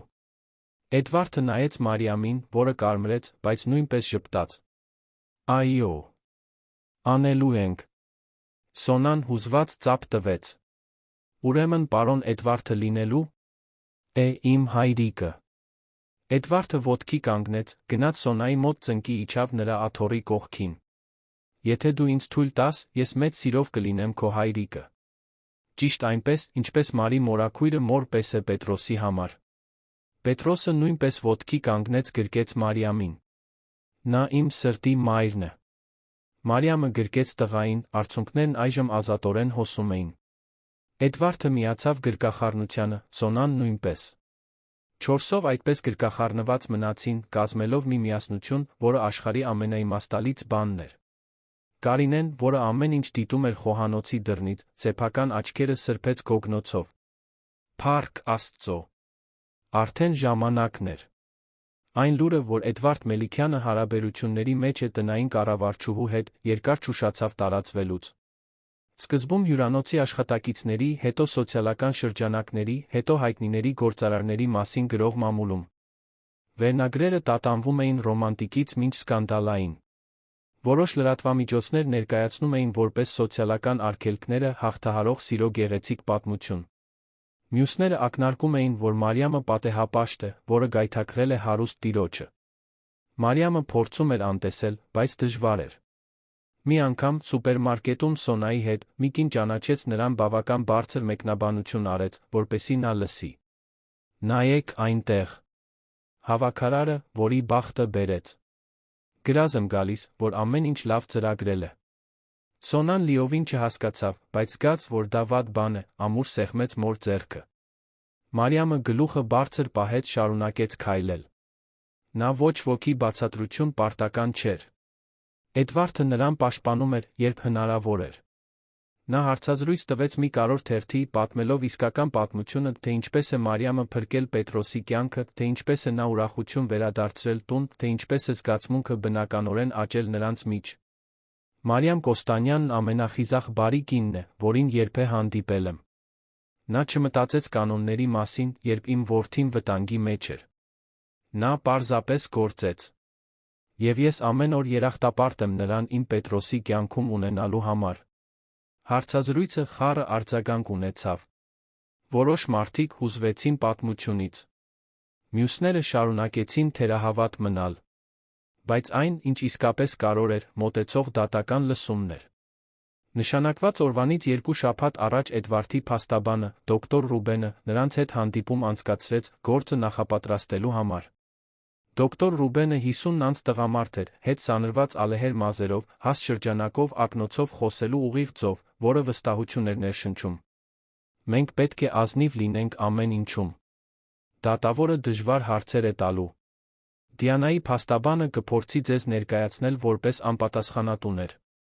Մեր պաշտպանության գիծը կլինի ցույց տալ, որ այստեղ միջավայրն առողջ է, որ Պետրոսը բոլոր առումներով բարելավվել է Մարիամի գալուց հետո, որ ձեր հարաբերությունները լուրջ են հիմնված են փոխադարձ հարգանքի վրա։ Նա բացեց թղթապանակը, մի քանի փաստաթուղթ ցույց տվեց։ Ես արդեն հավաքել եմ դպրոցից տեղեկանքներ, որոնք ցույց են տալիս, որ Պետրոսի գնահատականները բարելավվել են։ Ունեմ մանկաբույժի հայտարարություններ, որոնք ասում են, որ ասթմայի նոպաները զգալիորեն նվազել են։ Ունեմ Կարինեի այլ աշխատակիցների վկայություններ, որոնք հաստատում են տղայի վարքի դրական փոփոխությունը։ Իսկ Դիանայի մասին, հարցրեց Էդվարդը։ Դոկտոր Ռուբենը դեմքը կնճռոտեց։ Նա կպնդի, որ փոխվել է, որ ուզում է ներկա լինել որդու կյանքում, որ իրավունք ունի համատեղ խնամակալության։ Տեխնիկապես նա ճիշտ է։ Բայց մենք ցույց կտանք լքման պատմությունը, հազվադեպ այցելությունները, իրական պարտավորության բացակայությունը։ Իսկ իմ մասին, հարցրեց Մարիամը դողացող ձայնով։ Ինձ կօգտագործեն Էդվարդի դեմ։ Կփորձեն։ Բայց մենք ցույց կտանք, որ դուք Պետրոսի հուզական կայունության հիմնական բաղադրիչն եք։ Որ ձեր ներկայությունը օգտակար է եղել, ոչ թե վնասակար։ Իսկ եթե դատավորը մի նույն է որոշի, որ անպատշաճ է։ Դոկտոր Ռուբենը հանեց ակնոցը, լուրջ նայեց նրանց։ Ապա դուք պետք է դրան պատրաստ լինեք։ Գոյություն ունի հավանականություն, թե փոքր, որ դատավորը կորոշի համատեղ խնամակալություն։ Բայց ես հավատում եմ, որ մենք ուժեղ գործ ունենք։ Էդվարդը սեղանի վրայով բռնեց Մարիամի ձեռքը։ Մենք մինչ վերջ կգնանք։ Միասին։ Դոկտոր Ռուբենը ժպտաց։ Ահա այս վերաբերմունքն է, որ պետք է ցույց տանք դատարանում։ Միասնություն։ Նվիրվածություն։ Իսկական սեր։ Լսմանը նախորդող օրերին տան լարվածությունը շոշափելի էր։ Մարիամը հազիվ էր կարողանում ուտել, գիշերները անքուն էր անցկացնում, պատկերացնելով բոլոր հնարավոր սցենարները։ Էդվարդը փորձում էր դրսից հանգիստ ելալ, բայց նա տեսնում էր մտահոգությունը նրա աչքերում։ Պետրոսը սկսեց մղձավանջներ ունենալ։ Արթնանում էր գիշերվա կեսին լաց լինելով, ասելով, որ երազում տեսնում է, թե գնում է, այլս չի տեսնում հորն ու Մարի մորաքրոջը։ Մարիամը ժամերով հանգստացնում էր տղային, օրորոցայիններ երգում, խոստանում, որ ամեն ինչ լավ կլինի, նույնիսկ չիմանալով, թե դա ճիշտ է։ Սոնան, որը դեռ շատ փոքր էր իրավիճակը լիովին հասկանալու համար, զգում էր, որ ինչ-որ բան այն չէ։ Ավելի կպչուն էր դարձել, չէր ուզում մոր կողքից հեռանալ։ Մարիամը դստերը ամենուր իր հետ էր տանում, նա այդ շփման կարիքն ունենալով ուժեղ զգալու համար։ Լսման նախորդ գիշերը Էդվարդն ու Մարիամը հանդիպեցին տան տանիքի բաց սնդնգում։ Աստղազարդ գիշեր էր, պարզ երկինքը թույլ էր տալիս տեսնել նույնիսկ ծիր կաթինը։ Նրանք երկար ժամանակ լուռ նստեցին կողք կողքի։ Ես վախենում եմ, վերջապես խոստովանեց Էդվարդը։ Ես էլ։ Եթե պարտվենք։ Չենք պարտվի։ Ինչպես կարող ես վստահ լինել։ Մարիամը շրջվեց դեպի նա։ Որովհետև ճշմարտությունը մեր կողմն է։ Որովհետև Պետրոսն այստեղ երջանիկ է։ Որովհետև դու հրաշալի հայր ես։ Եվ որովհետև սերը միշտ հաղթում է, Էդվարդ։ Միշտ։ Նա քաշեց նրան գրկախառնության մեջ, նրանք այդպես մնացին աստղերի տակ, ուժ հավաքելով հաջորդ օրվա ճակատամարտի համար։ Երբ լսման առավոտյան արը ծագեց, Մարիամը հագավ իր ունեցած լավագույն հագուստը, սպասական տաբատ պարզ սպիտակ բլուզ։ Մազերը հավաքեց ցածր կոսով, քիչ շպար արեց։ Ուզում էր հարգալից, լուրջ, բայց նա անկեղծ տեսք ունենալ։ Էդվարդը հագել էր մուգ կապույտ կոստյում, զուսպ փողկապ։ Գունատ էր, բայց վճռական։ Կարինեն պետք է մնար երեխաների հետ։ Դուրս գալուց առաջ Մարիամը ամուր գրկեց Պետրոսին։ Ամեն ինչ լավ կլինի, սիրելիս։ Դու կվերադառնաս։ Կվերադառնամ։ Խոստանում եմ։ Սոնան գրկեց Էդվարդի ոտքերը։ Շուտ վերադարձիր, հայրիկ։ Էդվարդը ծնկի իջավ, համբուրեց աղջկա ճակատը։ Կվերադառնամ, արքայադուստր։ Եվ երբ վերադառնամ, այգում խնջույք կկազմակերպենք։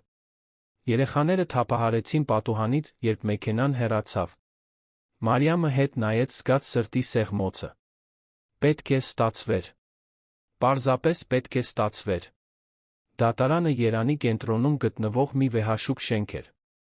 Երկար միջանցքներ, համարակալված սենյակներ, լուրջ մարդիկ, որոնք շտապ քայլում էին թղթապանակները թիտակ։ Մարիամն այնտեղ իրեն փոքր, օտար զգաց։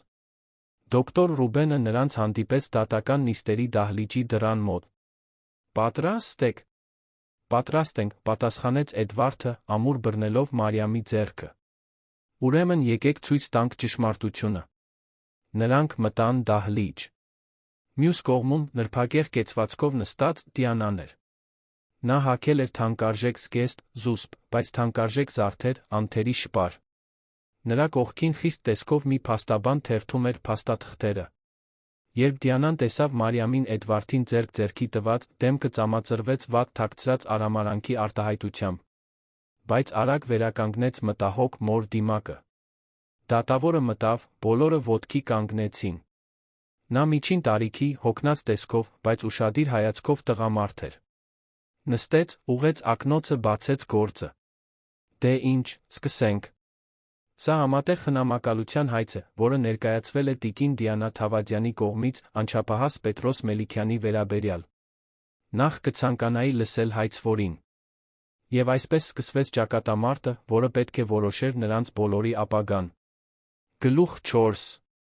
Դիանայի փաստաբանը ոտքի կանգնեց հաշվարկված նրբագեղությամբ, ուղղեց թանկարժեք մոխրագույն բաճկոնը, ամուր քայլերով գնաց դեպի դահլիճի կենտրոն։ Նրա անունը դոկտոր Նարինե Լոնյան էր, Երանի իրավաբանական շրջանակներում հայտնի էր ընտանեկան գործերում իր անողոքությամբ։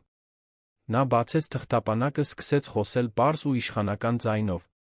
Հարգելի դատարան, մենք այստեղ ենք, որովհետև մի մայր ինքնավերլուծության անձնական աճի շրջանից հետո ցանկանում է վերականգնել իր հիմնարար դերը որդու կյանքում։ Տիկին Դիանա Թավադյանը ընդունում է, որ անցյալում առաջնահերթությունը տվել է կարիերային, բայց այսօր պատրաստ է ստանձնել իր մայրական պարտականությունները։ Սակայն, փորձելով վերամիավորվել որդու հետ, նա բախվել է երեխայի հոր բնակարանում առնվազն կասկածելի իրավիճակի։ Դատավորը առաջ թեքվեց։ Շարունակեք։ Պարոն Էդվարդ Մելիքյանը, հարգարժան գործարար, իր բնակարանում աշխատանքի է ընդունել մի աշխատակցուհու։ Մինչ այստեղ ամեն ինչ նորմալ է։ Սակայն այս աշխատակցուհին ոչ միայն աշխատում է տանը, այլ մշտապես բնակվում է այդտեղ, իր հետ բերելով իր սեփական դստերը, 5 տարեկան մի երեխայի։ Եվ ավելին, հարգելի դատարան, ծիրային հարաբերություններ է զարգացրել գործատուի հետ, այս ամենը նույն տանիքի տակ, որտեղ ապրում է անչափահաս Պետրոսը։ Մարիամը զգաց, թե ինչպես է արյունը եռում, բայց դոկտոր Ռուբենը թեթակի դիպավ նրա թին, լուր նշան, որպեսզի նա հանգստություն պահպանի։ Դոկտոր Նարինեն շարունակեց, այժմ դրամատիկ կերպով քայլելով դահլիճով։ Մենք չենք կասկածի տակ դնում ներգրավված զգացմունքները։ Մեծահասակներն ազատ են հարաբերվելու նրա հետ, ում ցանկանում են։ Այն, ինչ մենք կասկածի տակ ենք դնում, այս պայմանավորվածության պատշաճությունն է 7 տարեկան երեխայի համար։ Մի աշխատակցուհի, որն ապրում է տանը, որը ռոմանտիկ կապի մեջ է մտնում գործատուի հետ, որն իր սեփական դստերն է բերում այնտեղ ապրելու։ Սա ստեղծում է շփոթեցնող, անկայուն, անչափահասի հուզական զարգացման համար պոտենցիալ վնասակար դինամիկա։ Նա թղթապանակից մի քանի թուղթ հանեց։ Մենք այստեղ ունենք մասնագիտացված թերթերի կայքերի հոդվածներ, որոնք հրապարակայնորեն բացահայտել են այս հարաբերությունը։ Երեխան ենթարկվում է մի իրավիճակի, որը առաջացնում է մեկնաբանություններ, դատողություններ, բամբասանքներ։ Արդյոք սա առողջարար է 7 տարեկան տղայի համար։ Դատավորը մի քանի նշում արեց։ Տիկին, էլի ավելացնելու բան ունեք։ Այո, հարգելի դատարան։ Ցանկանում ենք հստակեցնել, որ տիկին Դիանան չի կասկածում հոր ֆինանսական կարողություններին, ոչ էլ նրա սիրուն որդու հանդեպ։ Այն, ինչ նա կասկածի տակ է դնում, նրա դատողությունն է, թույլ տալով, որ նման անկանոն իրավիճակ հաստատվի իր տանը։ Այդ պատճառով մենք պահանջում ենք համատեղ խնամակալություն, որպեսզի անչափահասն ունենա հավասարակշռված միջավայր, որտեղ կարող է մոր հետ շփվել ավանդական կայուն ընտանեկան կառուցվածքում։ Նա վերադարձավ իր տեղը զուսպ ժպիտով, որը բնորոշ էր կարևոր միավորներ հավաքած մարդուն։ Դատավորը նայեց դոկտոր Ռուբենին։ Պաշտպանական կողմը կցանկանա արտահայտվել։ Դոկտոր Ռուբենը հանգիստ ոտքի կանգնեց։ Հակառակորդ փաստաբանի թատերական կեցվածքի, նա ավելի ուղիղ, ավելի ազնիվ ծուն էր։ Հարգելի դատարան, հարգարժան գործընկերը նկարեց անկանոնության անպատշաճության գունագեղ պատկեր։ Բայց եկեք անդրադառնանք կոնկրետ փաստերին։ Տիկին Մարիամ Կոստանյանը աշխատանքի է ընդունվել պարոն Էդվարդ Մելիքյանի կողմից, նրա որդու կյանքը փրկելուց հետո։ Պետրոսը հյուրանոցում ծանր ասթմատիկ նոպա է ունեցել, մենակ է եղել, կարող էր մահանալ։ Տիկին Մարիամը, որն այն ժամանակ այդտեղ աշխատում էր որպես մաքրության աշխատակից, թողել է իր պարտականությունները ցուցաբերել առաջին օգնություն, որը փրկել է երեխայի կյանքը։ Այս խիզախության բարության արարքի համար նա անարդարացիորեն ազատվել է աշխատանքից։ Դահլիճում ցածր խշշոց տարածվեց։ Դատավորը հետաքրքրությամբ բարձրացրեց հոնքը։ Պարոն Էդվարդը, երախտապարտ լինելով գնահատելով այդ կնոջ մարդկային որակները, նրան աշխատանք է առաջարկել իր բնակարանում։ Նա ընդունել է, որովհետև միայնակ մայր էր, այրի, պետք է պահեր իր փոքր դստերը։ Երկրորդ մտադրություններ չկային։ Գայթակղության ծրագիր չկար։ Մի կողմից աշխատանքի կարիք կար, մյուս կողմից ասթմայով հիվանդ երեխայի մասին հոգ տանող վստահելի մարդու կարիք։ Դոկտոր Ռուբենը քայլեց մինչ դատավորի դիմաց կանգնեց։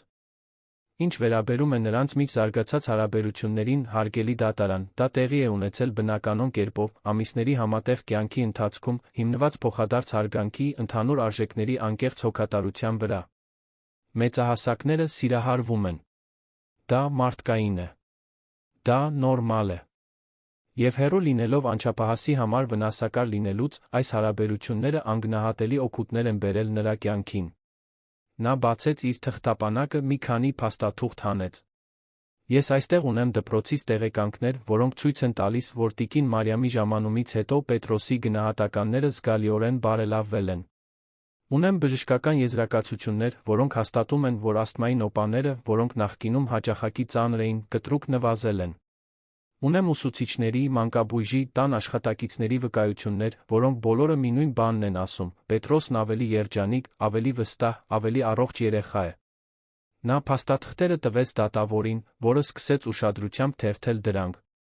Իսկ ինչ վերաբերում է տիկին Դիանա Թավադյանին, հարգելի դատարան, եկեք նա անդրադառնանք փաստերին։ Նա լքել է իր որդուն, երբ նա 3 տարեկան էր։ Դուրս է եկել տնից, պատճառաբանելով, որ կարիերայի համար ազատության կարիք ունի։ Վերջին 4 տարիների ընթացքում նա իր որդուն այցելել է գուցե 6 կամ 7 անգամ, միշտ պատահական, առանց իրական պարտավորության։ Չի մասնակցել ծննդյան տարեդարձներին, չի ուղեկցել բժշկական այցելություններին, չի գնացել դպրոցական ժողովների։ Եվ հիմա, հարմարավետ կերպով, երբ տեսնում է, որ նախկին ամուսինը երջանիկ է, իսկ որդին կայուն, որոշում է, որ ուզում է իրականացնել մայրությունը։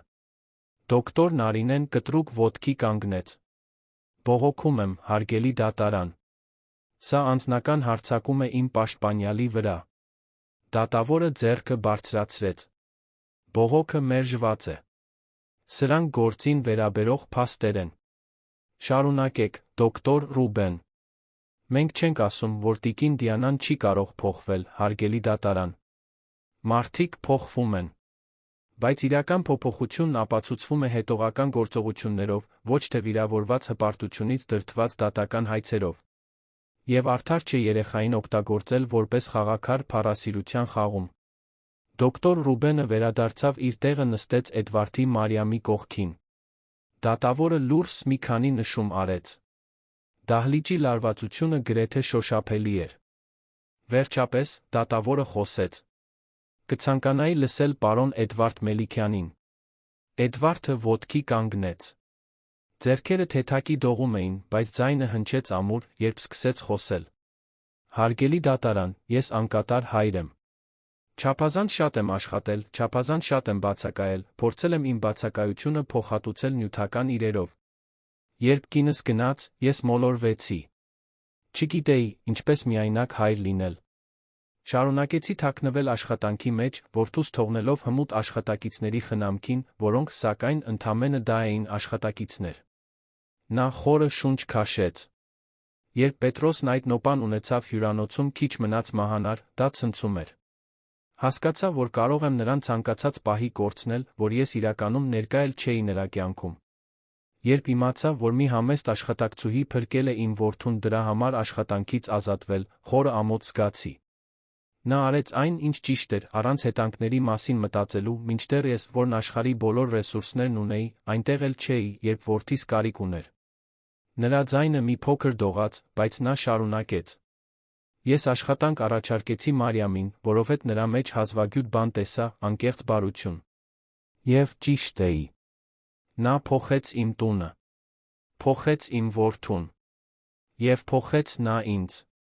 Նրա շնորհիվ ես սկսեցի ավելի շուտ գալ, Պետրոսի հետ ընթրել, նրան օգնել տնային աշխատանքների հետ, իրականում հայր լինել։ Ասթմայի նոպաները նվազեցին, որովհետև նա ավելի հանգիստ է, ավելի երջանիկ, ավելի ապահով։ Նա ունի ներկա, սիրող մայրական կերպար, որն իսկապես հոգ է տանում նրա մասին։ Էդվարդը ուղիղ նայեց Դիանային։ Նրա կենսաբանական մայրը հայտնվում անհետանում է, թողնելով շփոթություն ցավ։ Մարիամն այնտեղ է ամեն օր, վաղ արթնանում է նախաճաշ պատրաստելու համար, դպրոց է տանում, օգնում է դասերի հետ, մխիթարում է մղձավանջների ժամանակ։ Նա մայր է բառի իսկական իմաստով։ Դիանան սեղմեց բռունցքները, բայց ոչինչ չասաց։ Եվ այո, հարգելի դատարան, ես սիրահարվեցի նրան։ Չէի ծրագրել։ Չէի ուզում բարդացնել իրավիճակը։ Բայց դա տեղի ունեցավ։ Եվ ես ներողություն չեմ խնդրելու մի արտասովոր կնոջը սիրելու համար, որը կյանք վերադարձրեց իմ տանը երջանկություն, իմ որդուն։ Նա նստեց։ Մարիամը սեղանի տակից բռնեց նրա ձեռքը, աչքերը փայլում էին զսպված արցունքներից։ Դատավորն այնուհետ նայեց Մարիամին։ Տիկին Մարիամ Կոստանյան, կցանկանայի նա ձեզ լսել։ Մարիամը ոտքի կանգնեց, ոտքերը դողում էին։ Նա երբեք նախկինում դատարանում չէր խոսել։ Վախենում էր սխալ բան ասել, Էդվարդին վնասել։ Հարգելի դատարան, ես հասարակ մարդ եմ։ Պաշտոնական կրթություն չունեմ, օրենքներ չգիտեմ, գեղեցիկ խոսել չգիտեմ։ Բայց գիտեմ, թե ինչ է սերը։ Գիտեմ, թե ինչ է սրտով երեխայի մասին հոգ տանելը։ Գիտեմ, թե ինչ է ճիշտն անելը, նույնիսկ երբ դժվար է։ Նրա ձայնն ուժ ստացավ։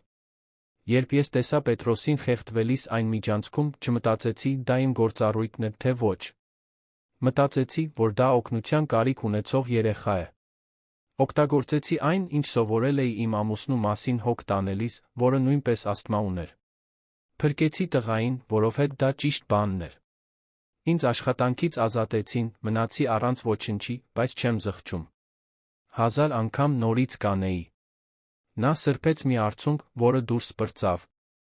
Երբ Էդվարդն ինձ աշխատանք առաջարկեց, ընդունեցի, որովհետև պետք է պահեի դստերս։ Բայց արագ կապվեցի Պետրոսի հետ։ Նա քաղցր, խելացի, քնքուշ տղա է։ Արժանի է աշխարհի ամբողջ սիրուն։ Եվ ես նրան այդ սերը տալիս եմ ամեն օր։ Ոչ թե որովհետև ինձ դրա համար վճարում են, այլ որովհետև նա գրավել է իմ սիրտը։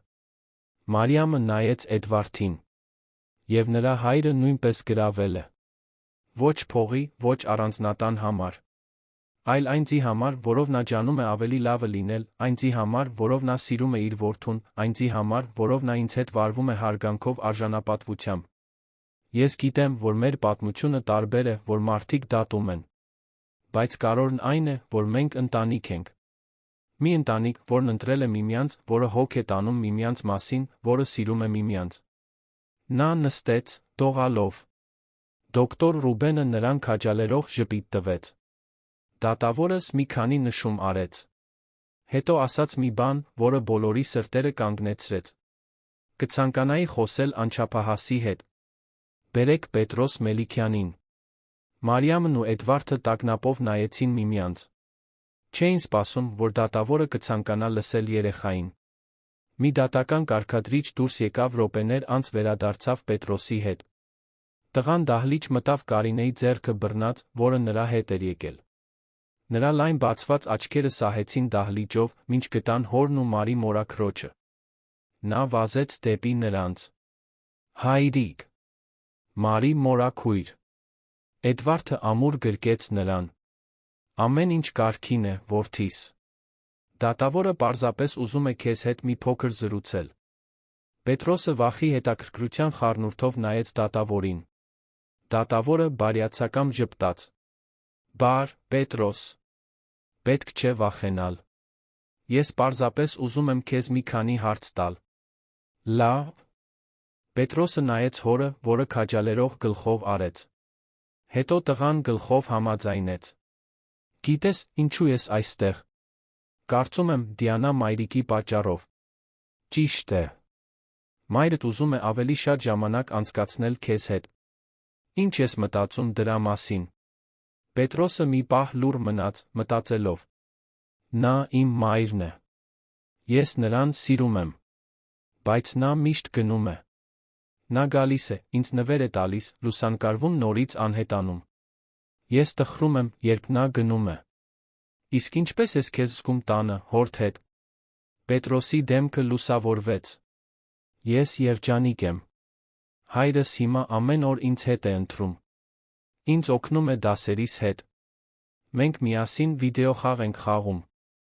Իսկ Մարի մորաքույրը հոգ է տանում իմ մասին։ Դատավորը առաջ թեքվեց։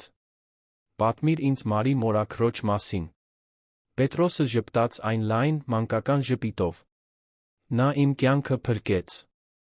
Ես խեղդվում էի, նա օգնեց ինձ շնչել։ Նա միշտ գիտի, երբ ես լավ չեմ։ Նա շոկոլադե տորթ է պատրաստում, ինձ օգնում է դասերիս հետ, քնելուց առաջ հեքիաթ է կարդում։ Նա ինձ գրկում է, երբ ես մղձավանջ եմ տեսնում։ Դու նրան սիրում ես։ Շատ եմ սիրում։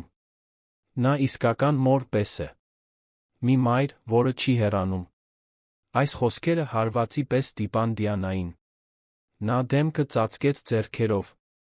Իսկ Սոնան։ Մարի մորաքրոջ դուստրը։ Սոնան իմ լավագույն ընկերուհին է։ Մենք ամեն օր միասին ենք խաղում։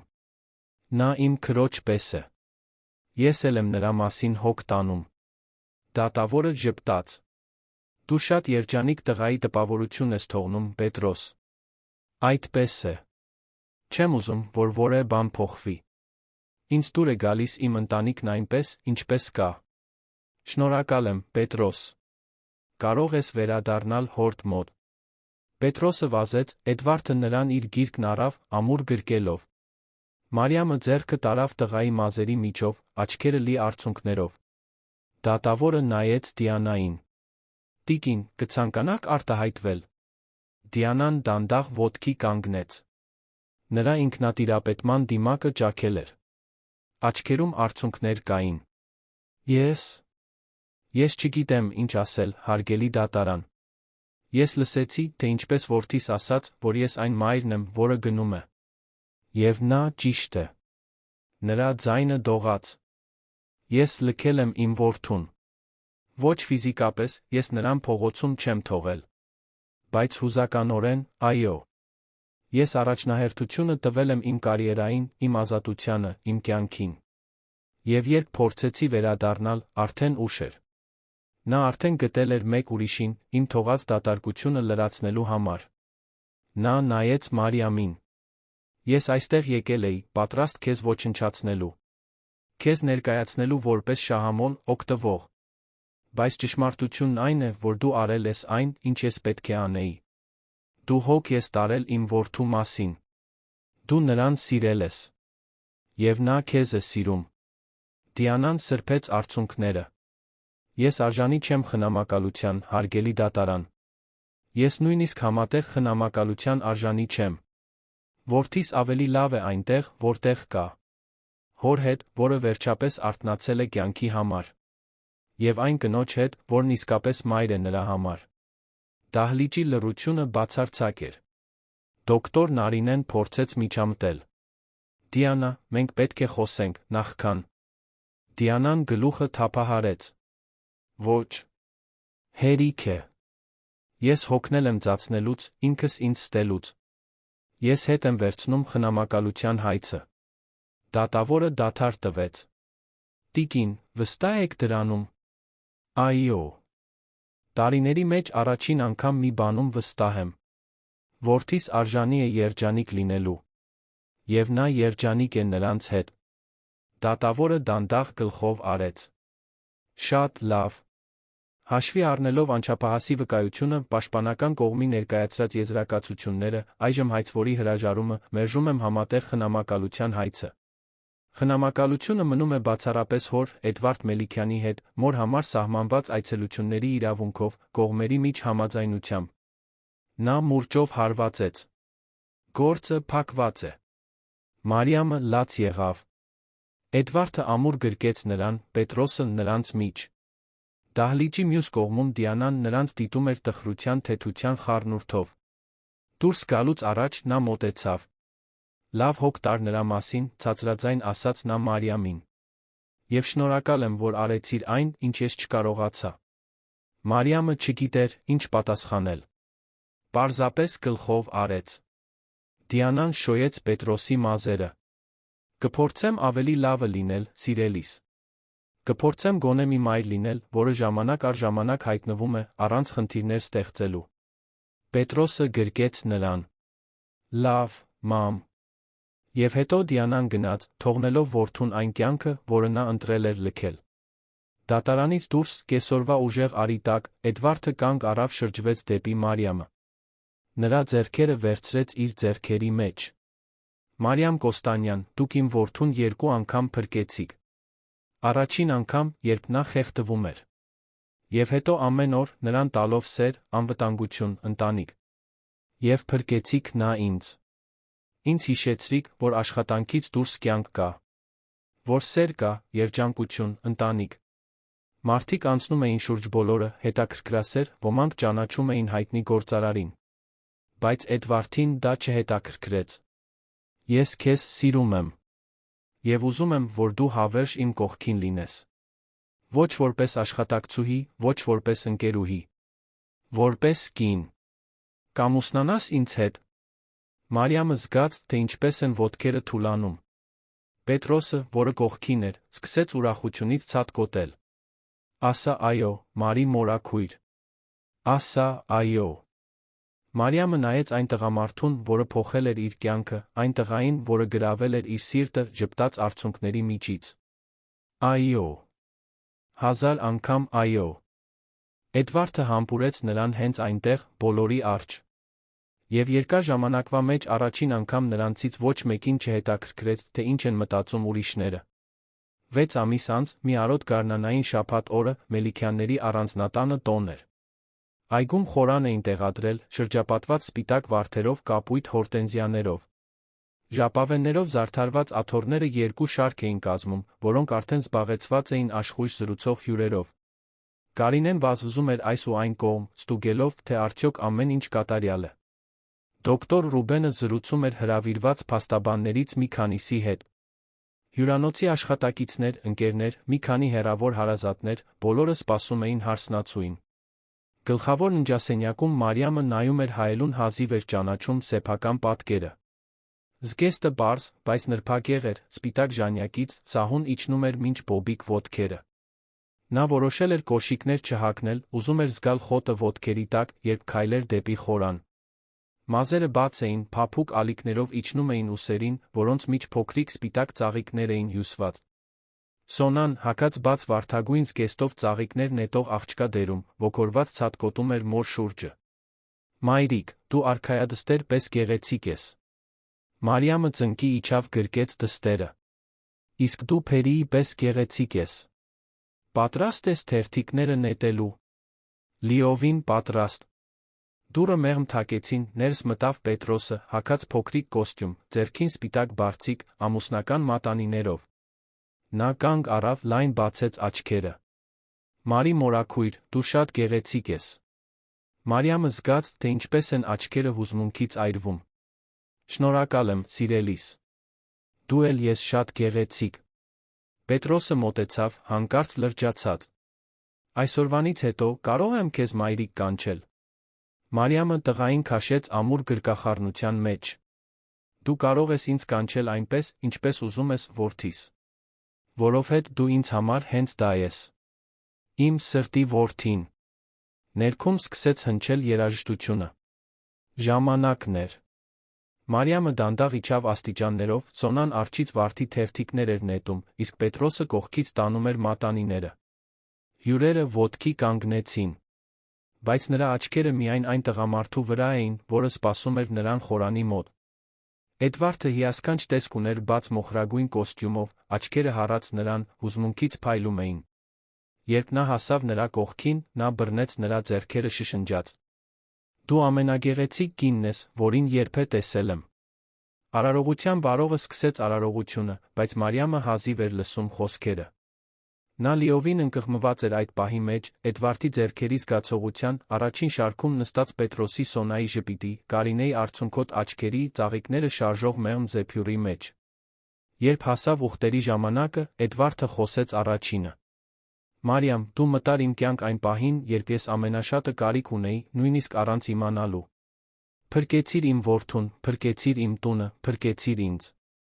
Ինձ սովորեցրիր, որ ընտանիքը կատարելություն չէ, այլ ներկայություն։ Արյուն չէ, այլ ընտրություն։ Խոստանում եմ ամեն օր ներկա լինել, անվերապահորեն սիրել քեզ մեր երեխաներին, քեզ հետ կառուցել այն տունը, որի մասին միշտ երազել ենք»։ Հավերժ։ Մարիամը սրբեց մի արցունք, նախքան խոսելը։ «Էդվարդ, դու ինձ երկրորդ հնարավորություն տվեցիր, երբ ես կարծում էի, թե ամեն ինչ կորցրել եմ։ Ինձ տվեցիր անվտանգություն, սեր, ընտանիք։ Ինձ ցույց տվեցիր, որ հնարավոր է նորից սկսել, որ հնարավոր է նորից երջանիկ լինել։ Խոստանում եմ հոգ տանել քո, Պետրոսի, մեր ընտանիքի մասին, իմ սրտում եղած ամբողջ սիրով։ Խոստանում եմ քո կողքին լինել բոլոր պահերին, ուրախությունների դժվարությունների մեջ»։ Հավերժ։ Արարողության վարողը ժպտաց. «Մատանիները, խնդրեմ»։ Պետրոսը հպարտորեն ոտքի կանգնեց, բարձիկը տարավ նորապսակներին։ Էդվարդը նախ վերցրեց նրա մատանին, սահեցրեց Մարիամի մատին։ «Այս մատանիով ես քեզ կին եմ առնում»։ Մարիամը նույնն արեց, ձայնը հուզմունքից խեղդվում էր։ «Այս մատանիով ես քեզ ամուսին եմ առնում»։ Ես ձեզ հայտարարում եմ ամուսին կին։ Կարող եք համբուրել հարսնացուին։ Էդվարդը նրան քաշեց երկար համբույրի մեջ, որն ուղեկցվեց բոլոր ներկաների ծափահարություններով, տոնակատարությամբ։ Պետրոսն ու Սոնան վազեցին գրկելու նրանց, չորսով միացան հավաքական գրկախառնության մեջ, վերջապես ամբողջական դարձած մի ընտանիք։ Հետագա խնջույքի ընթացքում, պարերի, ծիծաղի կենացների միջ, Մարիամը շունչ քաշելու պահ ունեցավ։